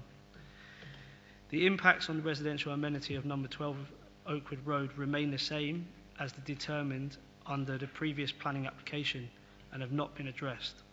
Therefore, this reason for refusal has not been overcome in the revised proposal. In terms of external amenity space, the applicant has proposed a quantum of amenity space which would meet the minimum space standards required. However, its design is not considered to be acceptable. As set out in the local plan policies, external amenity space should be well designed and well located in order to be usable. The proposed gardens would be located at the rear of the site, and in order to access the gardens, occupants would need to leave the building via the front door and walk almost 31 metres to get to the closest garden. The proposed development would therefore still fail to provide adequate standards of external amenity space, and for this reason for refusal has not been addressed. Finally, Flat 2 would feature a side-facing habitable room window in the shared access leading to the rear gardens, cycle and parking spaces. Given its location, this unit would not be provided with reasonable levels of privacy and would be subject to noise disturbance. As such, the development fails to provide adequate levels of living accommodation for all occupants. To conclude, although the principle remains acceptable, the applicant has failed to address the reason for refusal from the previous application. As such, the application is recommended for refusal. Thank you, Chair. Thank you, Chris. Brian Lewis, would you like to come? I feel like saying come on down, but I didn't dare. But there's a seat there for you.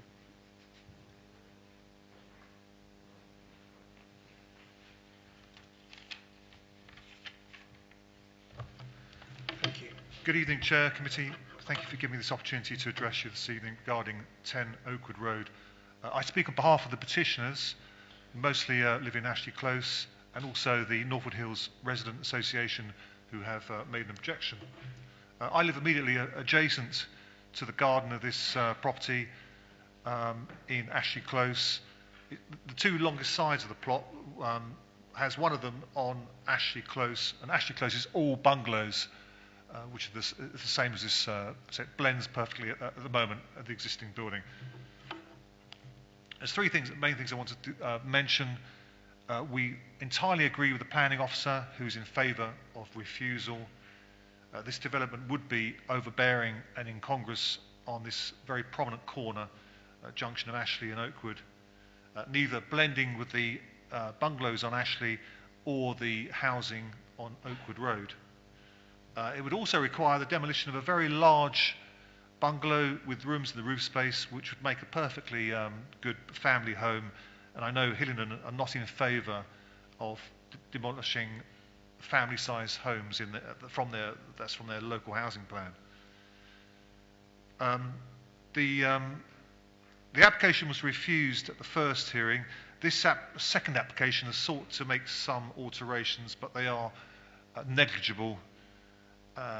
And also there's insufficient information provided.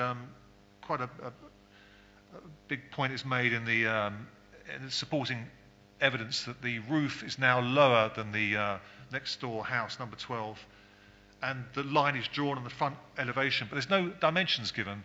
There's no information given as to the height of the next door house and how this new roof line is going to be that much lower. So insufficient evidence to demonstrate that alteration has been made. And there were some other discrepancies in the supporting information drawings, which I haven't got time to go into. But now, a big concern is traffic and parking in this location. Now, 11 beds are proposed. If that was 11 adults, those combined 4 flats, having a car each, bearing in mind there's no bus service immediately outside, and the nearest bus stop is about a 10-minute walk away.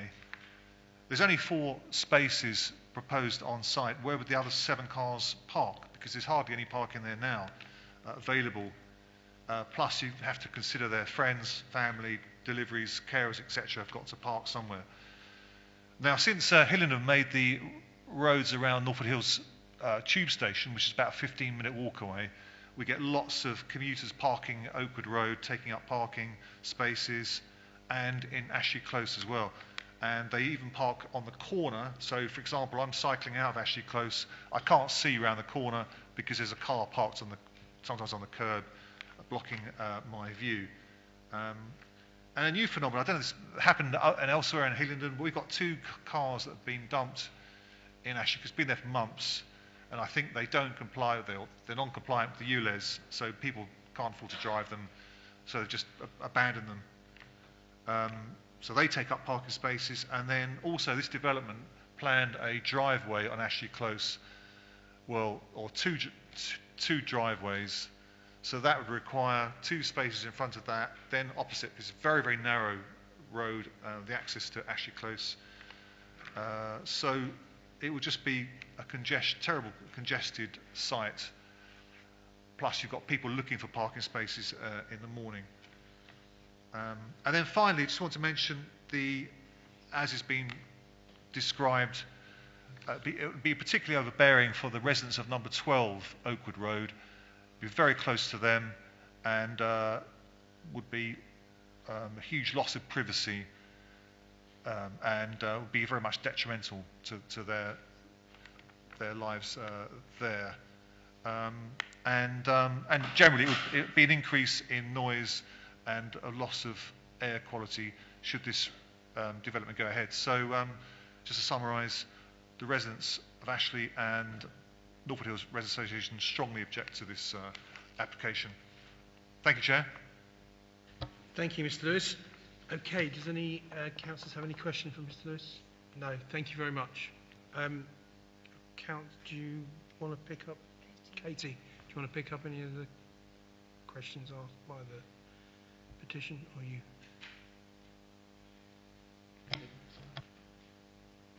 Thank you, Chairman. The Highway Authority are satisfied that there are no highway objections to this proposal. The site is self-sufficient in transport terms. There would be 4 units and 4 car parking spaces.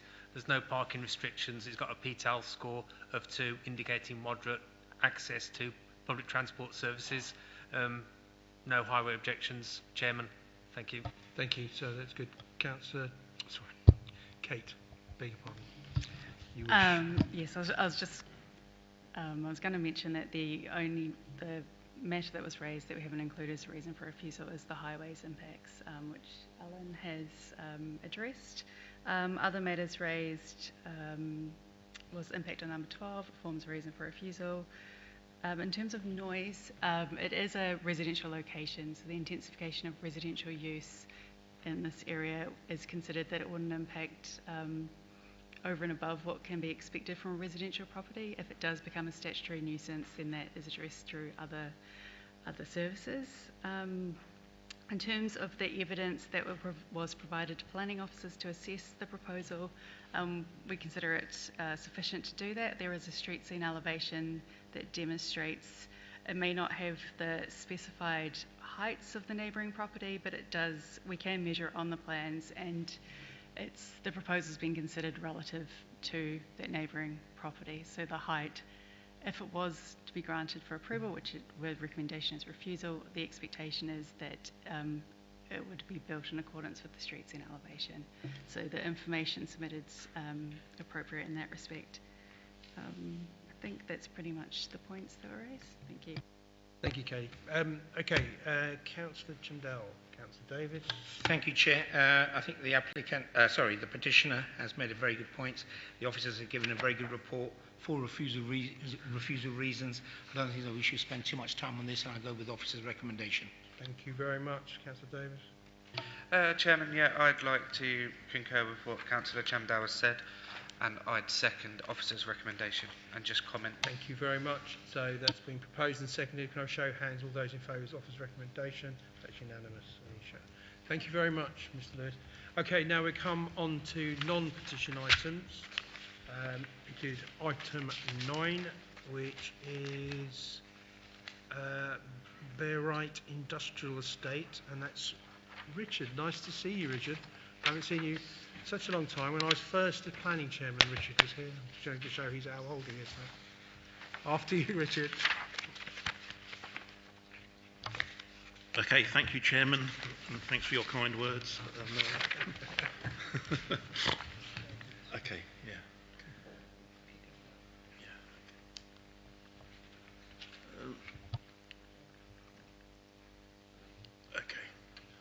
Okay, my apologies. Thank you, Chairman. So this item 9 on the agenda relates to a proposal for the demolition of existing buildings, namely Unit 6, 7 and 8, and the provision of 3 replacement industrial units within the Borough estate, which forms part of a designated strategic industrial location located towards the southern end of the Iron Bridge Road between the Grand Union Canal and the Great Western Main Line. So if I just take you through, firstly, can I just refer to the addendum sheet?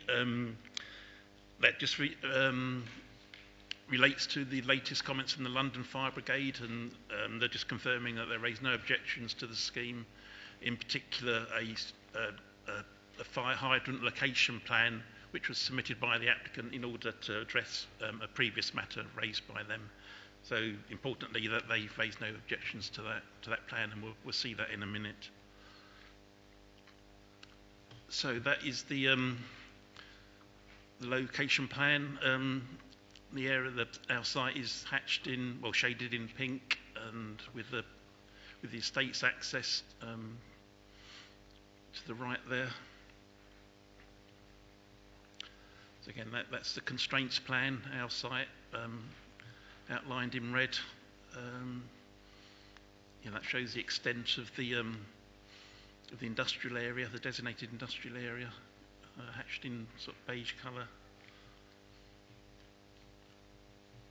Again, that's the red line boundary site, and the blue area denotes the area that also is within the applicant's control. Again, that's the demolition plan, the orange shaded areas of the buildings that are going to be demolished. And again, that's the existing site plan. And that's the proposed site plan showing the 3 replacement industrial units with the parking arranged along the frontage. So deliveries will be taken to the front of the units. Those areas at the side you can see, they're mainly intended as secure storage areas that be accessed from inside the buildings. You can see the large HGV turning area to the west of the site. The existing buildings on site that are to be demolished. And these are more detailed plans showing units, the proposed units 6 and 7. And you see there internally the units would all provide sort of showering and locker facilities for cyclists. Again, that's Unit 8, the separate unit being proposed to the west of the site.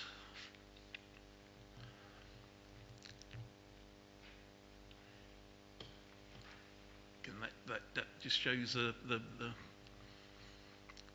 shows the fire hydrant, and if you can see,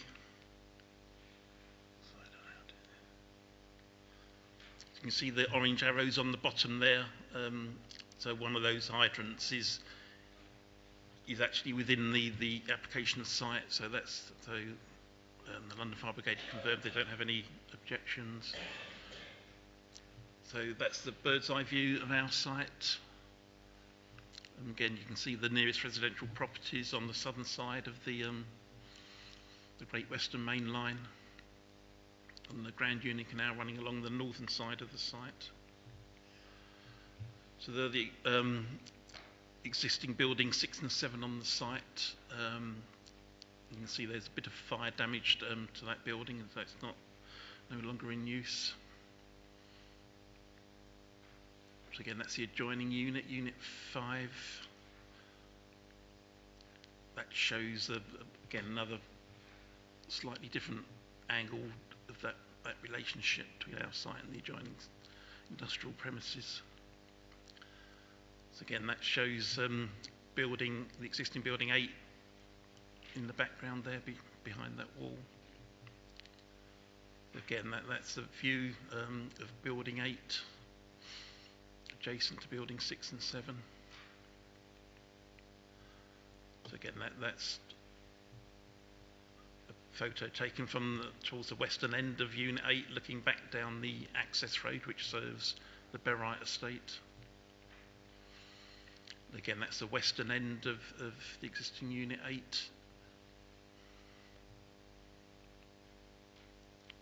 And that photo is taken close to the entrance of Borough estate, looking down towards our site. And you just see the gable of the building projecting in the background there.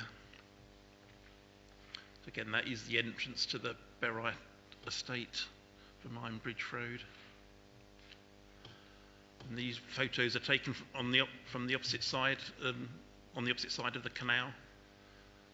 So you can see Unit 6 and 7 and Unit 8 further along the canal. And again, that's a closer view of units Building 6 and 7. And that's mainly of the adjoining building, its relationship to the canal.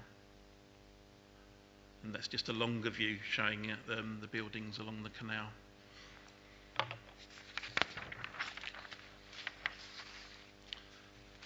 So the economic benefit of commercial development is acknowledged and supported by national, regional and local planning policies.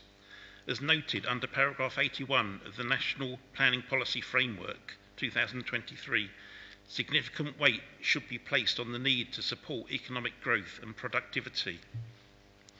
Although the scheme would result in a minor reduction of some 15 square metres or 1 to 2% of the existing floor space provided on site, it is considered that the provided 3 industrial commercial units would provide more flexible modern industrial floor space with up-to-date infrastructure that would allow greater flexibility of use within the Borough estate. Furthermore, this is an elongated site that does have significant constraints on its more comprehensive redevelopment, most notably the Grand Union Canal to the north, which forms a nature conservation site of metropolitan or borough grade 1 importance and is also a heritage asset. Due to an initial objection from the Canal and River Trust, based on the detrimental impact of the overall massing, scale and height of the proposed buildings on the character and appearance of the canal, which would also overshadow and be detrimental to its ecology, revised plans and further overshadowing and ecology information have been secured during the application process that reduce the overall height of the buildings, increase the gaps between them and amend their design, and also improve the canal side planting.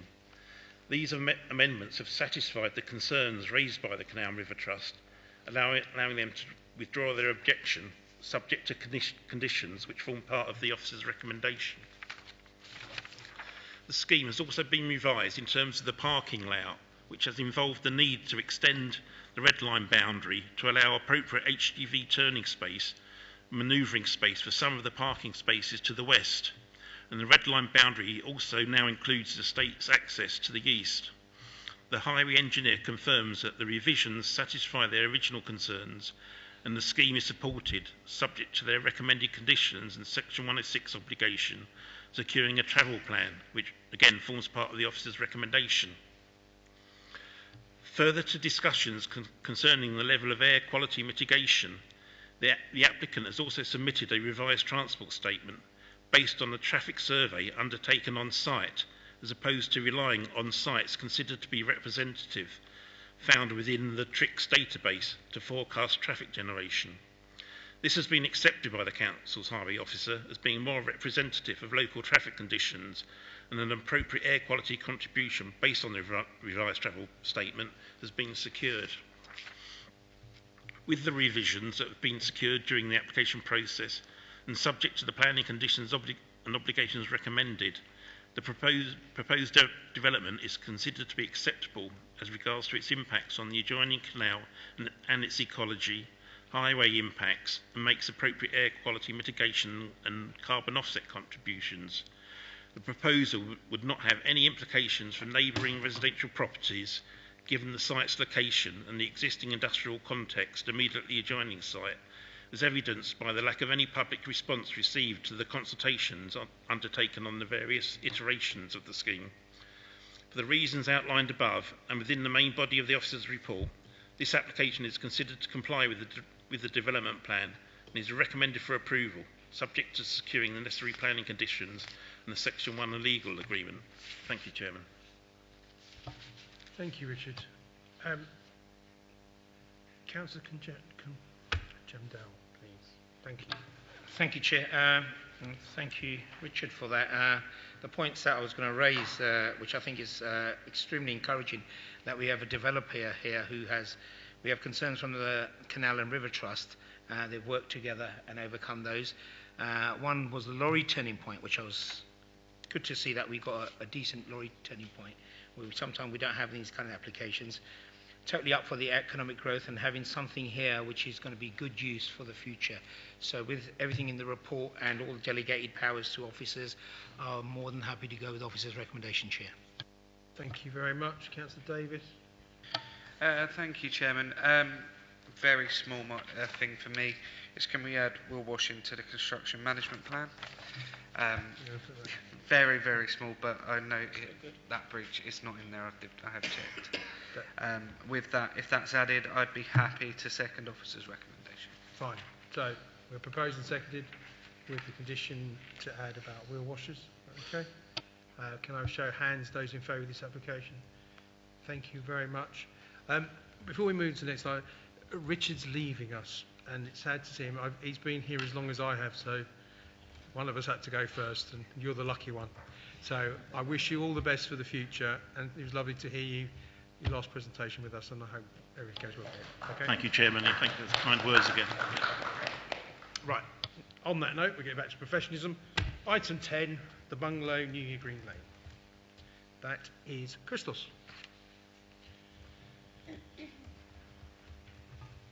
Thank you, Chair. So item 10 refers to the bungalow on New Year's Green Lane in Harefield.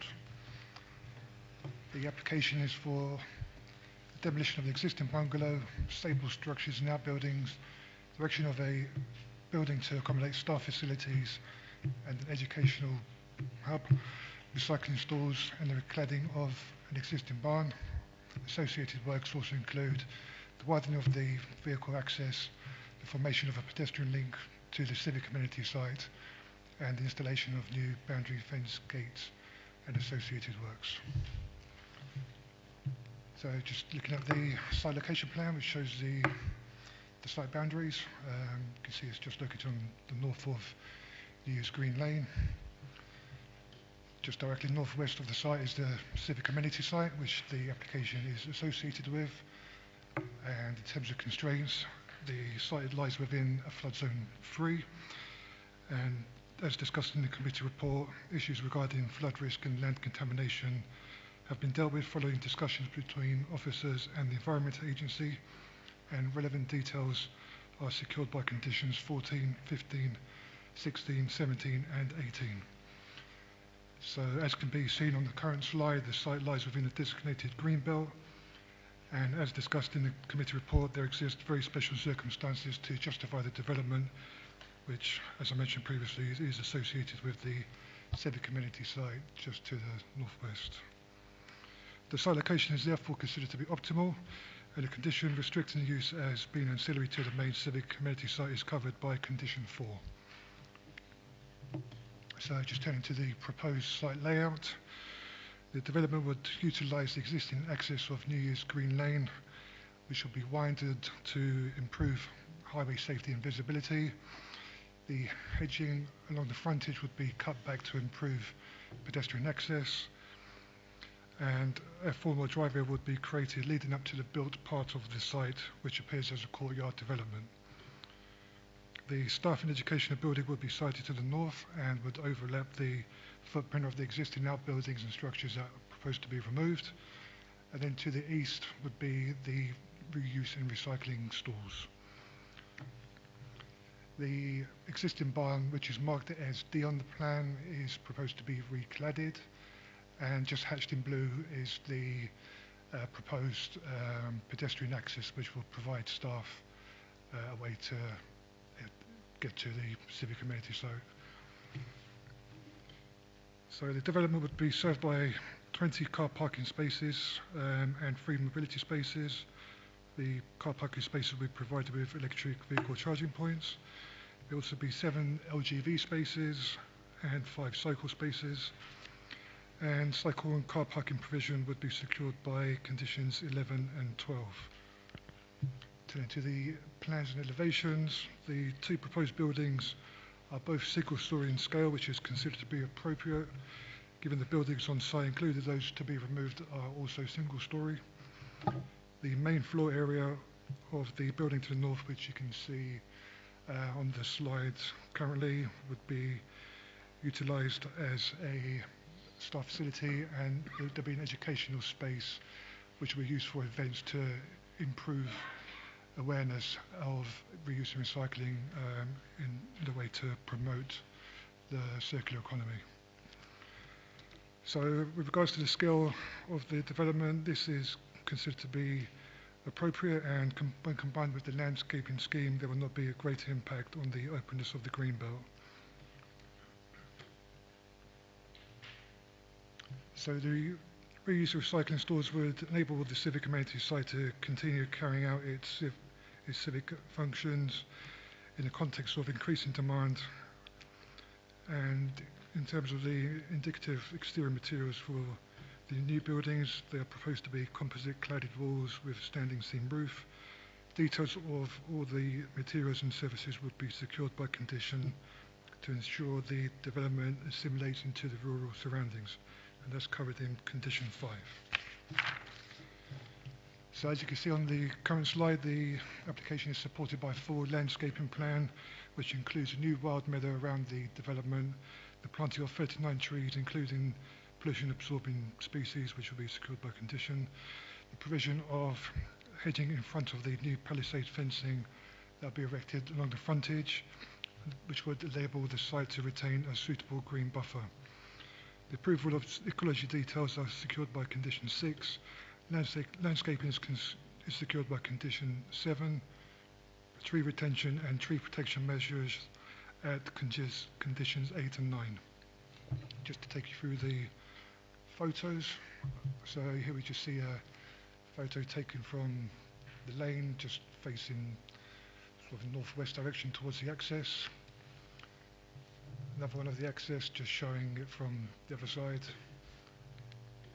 Here we see the existing gates set back from the access, just facing towards the lane. And then sort of in the opposite direction towards the site and facing the bungalow, which you can see just in the distance there. And another close-up there of the bungalow. And continue further into the site, there's an inner gate which then you can see the existing stables just there. And again, just showing the general sort of panoramic view of all the outbuildings and structures that are proposed to be demolished. And another slide just showing a view towards the east where the reuse and recycling stores would be erected. And this one facing west towards the civic amenity site, and this would be the location where the pedestrian walkway would be positioned. And finally, a photo of the existing barn, which is proposed to be recladded. So to conclude, the application is recommended for approval subject to the conditions detailed in the committee report. Thank you, Chair. Thank you. Councillor Singh. Thank you, Chair. May I ask the officers, number 11 and 12, could you confirm about the car parking and cycle parking? Give us more details, please.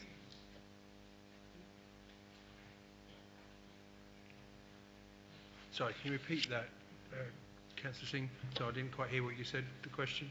The question is car parking spaces and cycle parking spaces, number 11 and 12. Could you give us more details?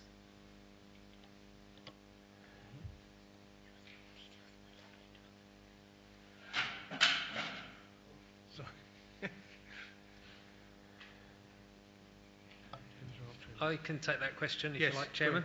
Thank you very much.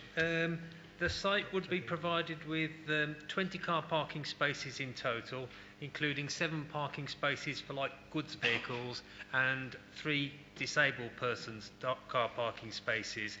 There would be 15 full-time employees on site, and it's anticipated that there would be 30 visitors per week, and the Highway Authority notes that most of those trips to the site would be outside the peak hours, which we would welcome. Okay. Thank you, Chairman. Thank you, Councillor Singh.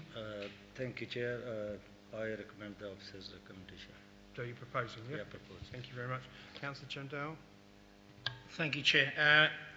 Normally green belt, usually normally say a red flag, but this seems to be a good scheme. My only concerns are on the highway. It says it's quite, they've got no highway concerns. But if you look at the picture, you bring it back. Now, I know this site very well. Now, you going in and out, that is a single part as it comes to the top of the road there. There's nothing, there's another sort of 20, 30 yards down, then you can get another car.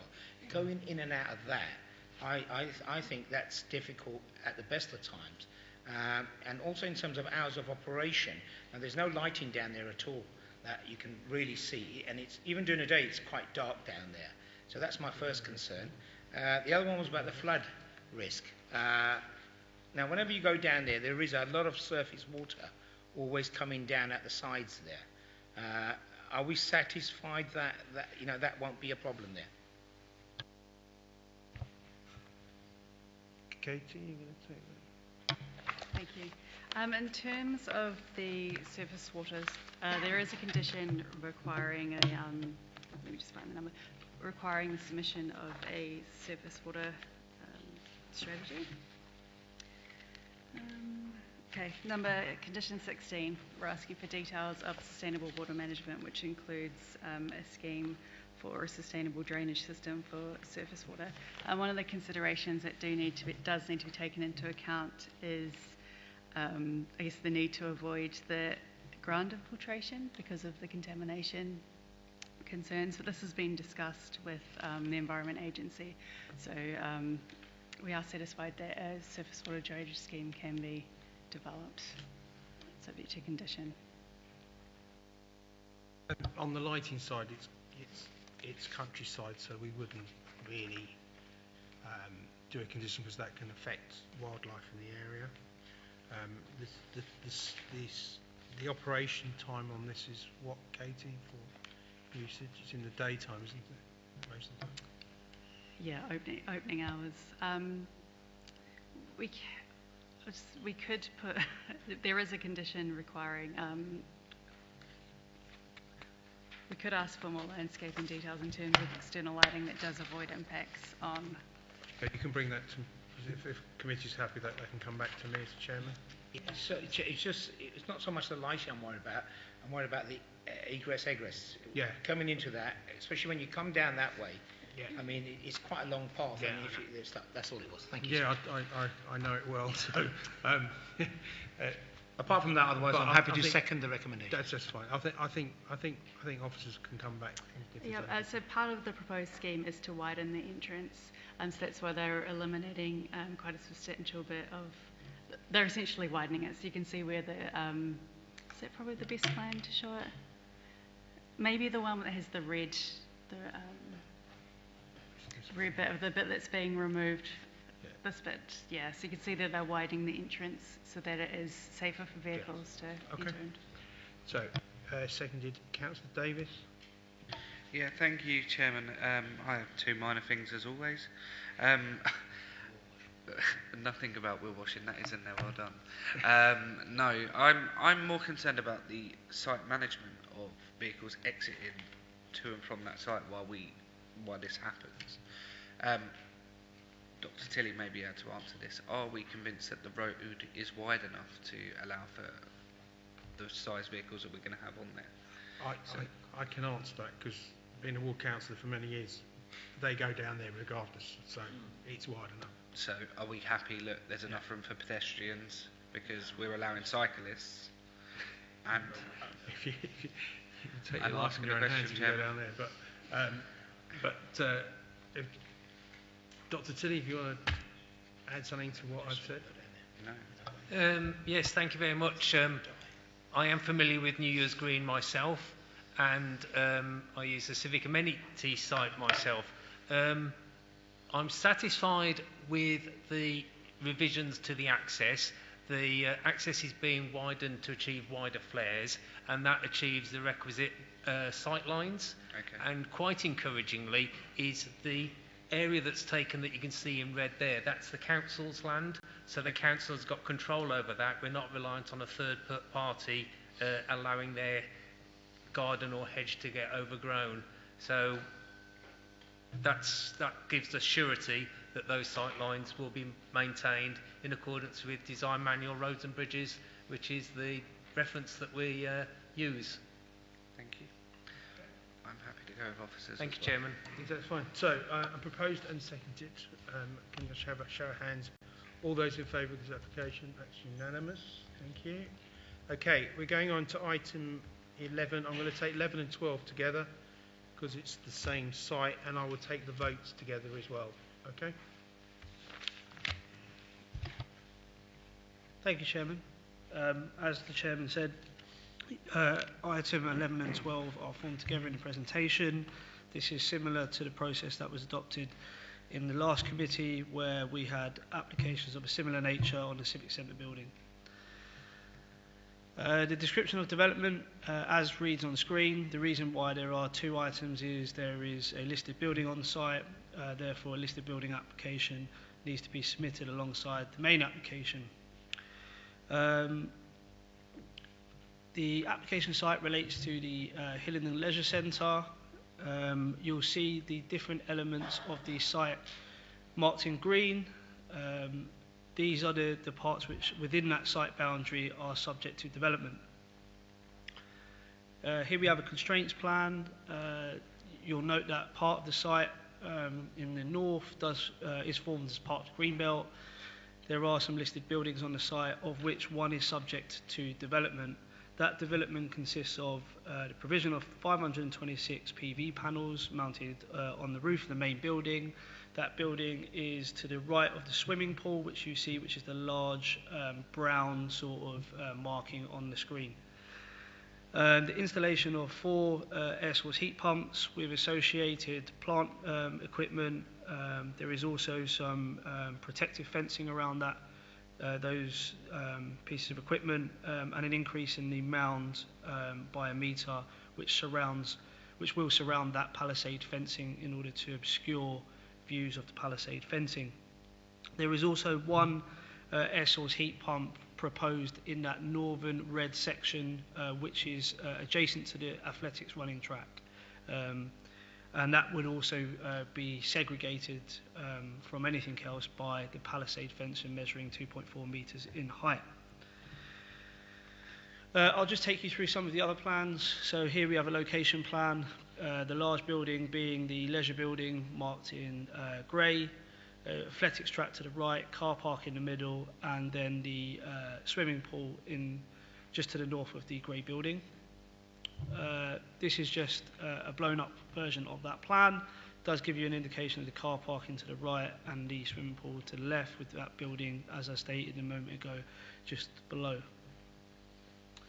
Here we have just an imposed roof plan, but that's been imposed on the site plan. You've got an existing roof plan just with some of the landscaping marked and delineated in a different colour. This is the proposed roof plan and ground floor plan. You'll note the location of the air source heat pump compound to the left-hand side of the screen. Additional tree planting is proposed, and as I said, the raising of that mound, which will effectively obscure views of the compound. It is also important to note that the palisade fencing will be coloured in green, as will the air source heat pumps and relevant plant equipment. Here we have the building, which is an existing plan proposed by the track. On this plan here, you just see the air source heat pump compound for this building just north of the existing building. Here we have some existing elevations and sections. It is sort of difficult to avoid looking at the swimming pool, which is in the middle, but there is a rough idea of the mound which sits just behind it. Here you'll be able to see that that mound does increase in height, and that is pretty much just to obscure the views from across the swimming pool at those air source heat pumps. Also, you'll slightly be able to see the PV panels on the roof to the left. Here you've got an existing west elevation. This is the proposed west elevation, just showing that fencing to the left. Some bird's eye view plans, and just some interesting photos of the site. Just in terms of the assessment, of course, because the application site is partly included within the Greenbelt, there has been a thorough assessment of the MPPF tests on appropriate development within the Greenbelt. Officers are of the opinion that the development would accord with exception B of paragraph 154 of the MPPF, given that the application does propose development which would enhance the provision of facilities for outdoor sport and outdoor recreation. Notwithstanding this point, the applicant is considered to have an audible set of benefits which come in the form of an increased on-site renewable energy, and that would help the overall energy efficiency of the buildings. Just to point out that the reason why we're confirming the special circumstances would exist in the event that officers didn't consider that any of the exceptions within the MPPF were apparent. In terms of the impact upon heritage assets, the PV panels have been located on the modern sports centre roof, therefore not physically attached to the heritage asset itself. Therefore, there would be very limited harm identified to the buildings, and that harm would be restricted to the setting. To conclude, the applicant has demonstrated that the proposal would be appropriate development within the Greenbelt and would not be harmful in terms of the historic fabric of the heritage assets. Whilst the Council's Heritage Officer has identified less than substantial harm to the heritage asset would arise, this is only in terms of its setting, and the benefits of the scheme would outweigh the potential harm. As such, the application is recommended for approval, subject to conditions. Thank you, Chairman. Thank you, Chris. Councillor Davis. Thank you, Chairman. I don't think we need to talk much on this. It benefits the residents of Hillingdon. It protects the asset. I'm happy to go with officers' recommendations. Thank you very much. Proposed, Councillor Chamdell. Quite on the contrary, I think we need to be careful when we consider applications such as this. It is the Greenbelt, and I believe the officers have really ticked off, well done, in terms of all the issues that you can potentially see. It's very easy to say, where's the harm? Well, there is harm, but I think we've negated it to a considerable degree where we've hidden most of the stuff, even stuff like painting the fences green. Sounds simple, but it's not always there. And as Councillor Davis said, it's a great site for us as Hillingdon, especially the swimming pool, which is, I still believe, is heated 24/7 all year round, so you can go around and visit it. So I'll be happy to second the application. Thank you. I'll take you to second it. Councillor Singh, you wanted to say something? Thank you, Chair. I propose the officer recommendation. Thank you very much. Thank you very much. Thank you very much. So I'm proposing second, and I can take you for both 11 and 12. Is that agreed? So all those share in favour for both applications, unanimous on both ones. Okay. Thank you. So now we go back to Chris again for Winston Churchill Hall. The same, a pump again. So here we go. Yep. I'm becoming a bit of a master at these. So as the Chairman said, item 13 relates to a similar development at Winston Churchill Hall. Before starting the presentation, I would like to direct members to the addendum on this item, which just proposes a couple of changes to the conditions.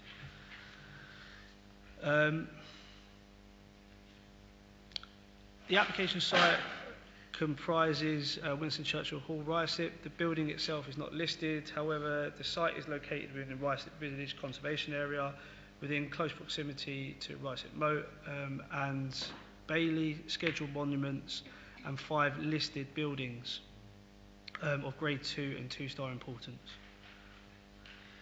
Here we have a location plan with the building marked in pink.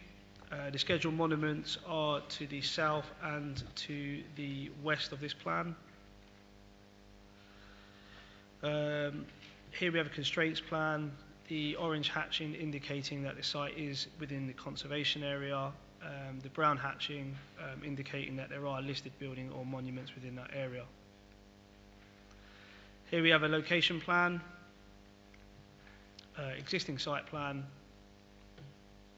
existing roof and ground plan, existing elevation to the north, same to the east, same to the south, west. Here we have a proposed site plan.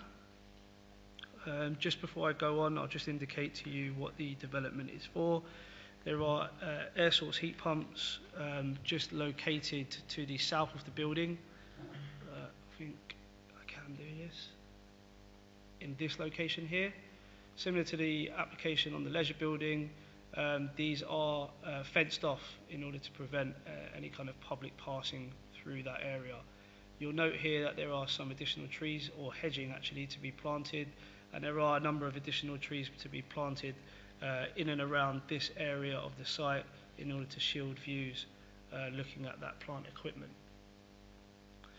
Here you have a proposed roof and ground floor plan, proposed north elevation, proposed east elevation, proposed elevation, proposed west elevation, and a bird's eye view plan.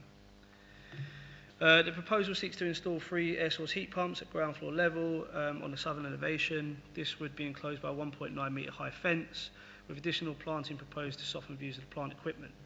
The replacement of the existing windows with double glazing is also proposed, along with the installation of 97 PV panels on the roof. A trench is required for a low voltage cable connection under the existing footpath.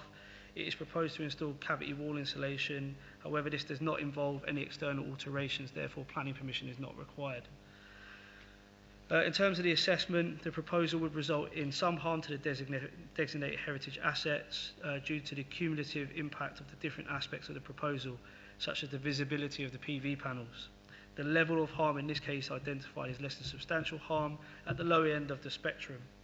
However, there is clear public benefit in the reduction of consumption of energy and associated carbon savings that would outweigh the less than substantial harm in this case.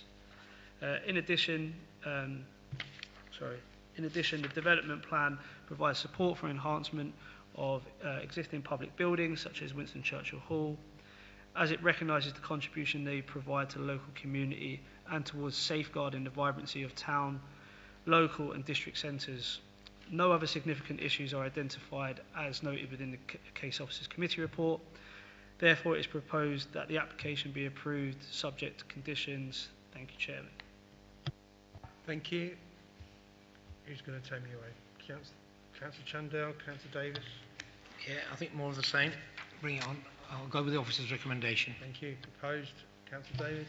Yeah, go with officer's recommendation. As proposed and second, have a show of hands. All those in favour? Oh, do you want to, sorry, Councillor Small, I didn't.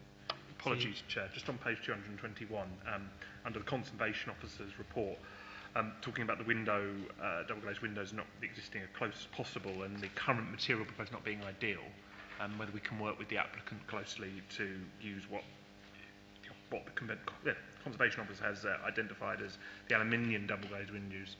And it says here, the applicant needs to be clear of what is proposed. So whether we, I don't know whether there's a recommendation we can put down, probably not, but whether we can go away and ensure that as part of. Chris, can we have determination with the windows of PVC or aluminium? Yeah, so members should note condition 3 is in regards to the submission of window details, so they have been. Sorry.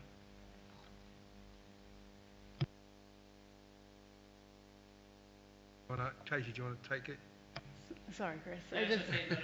I was just in case, I just wanted to draw members' attention to the addendum. So we've received those details since the publication of the committee report. So the Conservation Officer has reviewed it and they're compliant and they're happy with it. Okay. Thank you. Well spotted. Now we've been proposed a second. Can I have a show of hand of those all in favour? That's unanimous. Chris, off you go again. Pumps again. Apologies for that. That is my fault. And the last one of this month's committee for these types of development is high-growth swimming pool.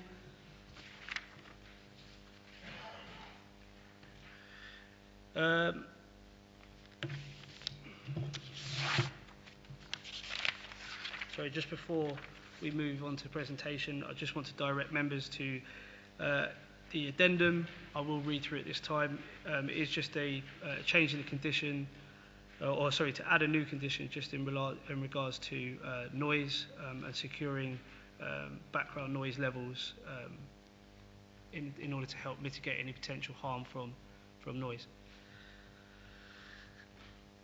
Just in terms of the description of development, it is as it reads on screen. Here is a location plan. The site application building is highlighted in pink. Here is a similar constraints plan. Just in terms of the actual site itself, it does comprise of both the Highgrove Pool and Fitness Centre building. There is an adjacent woodland which is recognised as a nature reserve and conservation site of Borough Grade 2 importance. Here we have a location plan. This just indicates the site boundary in which the applicant owns. An existing site plan, if I mark this area down here, this is where the nature conservation site is. We have an existing roof and ground floor plan, existing roof and ground floor plan again, existing elevations, existing east elevation, south elevation, west elevation, proposed site plan. As indicated in the description of development, the application seeks permission to install PV panels on the roof of the building and 3 air source heat pumps within the northeast corner of the car park. That area is here. And these would be surrounded by a 2.4 metre high green paladin security fence. In addition, 2 substations and 1 switch room within a glass reinforced plastic enclosure would be provided, and the existing windows would be replaced. So here we have the proposed north elevation. You'll note that there are some annotations on the plan indicating those windows to be replaced. Same on the proposed east elevation, south elevation, west elevation. Here you have an image of that fencing. Small power and lighting plan. Here is just the plant room equipment for layout and elevation purposes, and an earthing layout. So we also have a bird's eye view plan here, and then just some images of the front of the building. In terms of the PV panels, these would be set at least 1 metre from the roof edge and would not be visible from ground floor level. In addition, the air source heat pumps substation switch room have been sited in the northern corner of the application site, reducing their visual prominence. The proposed replacement of the windows would match existing in terms of appearance and material. The proposal would result in some detriment to the appearance of the site due to the cumulative and visual impact of the ground level air source heat pumps, substation and switch room. However, such servicing requirements are characteristics of town or district pools and fitness centres, with the proposed siting carefully considered to minimise any adverse impact on the site and wider appearance of the surrounding area. In terms of the impact upon the nature conservation site to the northern and eastern section of the car park, only a small section of the site is included within this designated area. The site, this section forms part of the car park, therefore is heavily dominated by hard standing and does not contribute to the ecological value of the designated nature conservation site. Whilst the development would result in a minor loss of car parking, the highway officer has commented on the scheme and stated that the loss would be insignificant and would not result in overspill of car parking from the development onto surrounding streets. In addition, it should be noted that the access road leading to the car park is subject to parking restrictions, therefore preventing any potential overspill. To conclude, it is considered that the application would comply with the development plan. Any harm identified would be outweighed by the benefits of the scheme as set out in the committee report, Consequently, it is recommended that planning permission is granted, subject to conditions. Thank you, Chairman. Thank you, Chris. Councillor Smallwood. Thank you, Councillor Chair. Davis. In what is my first and maybe last appearing at planning, hope not. another very thorough report that has been incredibly helpful for me as somebody who's doing this for the first time, and I'm happy to go with officers' recommendation for approval. Thank you very much. You're proposing, Councillor Davis? Yeah, I'm happy to second officer's recommendation. Thank you. So I'm proposing second. Oh, Councillor Chandel, you want to? Thank you, Chair. It's just about the parking, because that I go to High Grove myself. That gets pretty busy during the afternoons. Have we done some sort of some study on this, or are we just saying, because it doesn't actually specifically say how many spaces we're actually losing in terms of 5%, 10%, 50%? Dr. Tilley, or Chris, you indicated quickly. Sorry, yeah. I can confirm it's losing 10 spaces, and I believe there's 124 within the existing car park. Would that be correct, Alan? Yeah, so yeah, it is an insignificant amount. We have been out on site. We've viewed the existing car park, and I think the key point to note is that any potential overspill, even though we believe that there wouldn't be, would be mitigated by the fact that there are parking controls on the access road leading up to the development. Thank you. There you go, Councillor Chandel. Okay. So I'm proposing second. To show of hands, all those in favour. That's unanimous. Thank you very much. Thank you very much, councillors. Thank you very much, officers, for making this evening complete. Have a safe journey home, and that's it, really. Cheerio.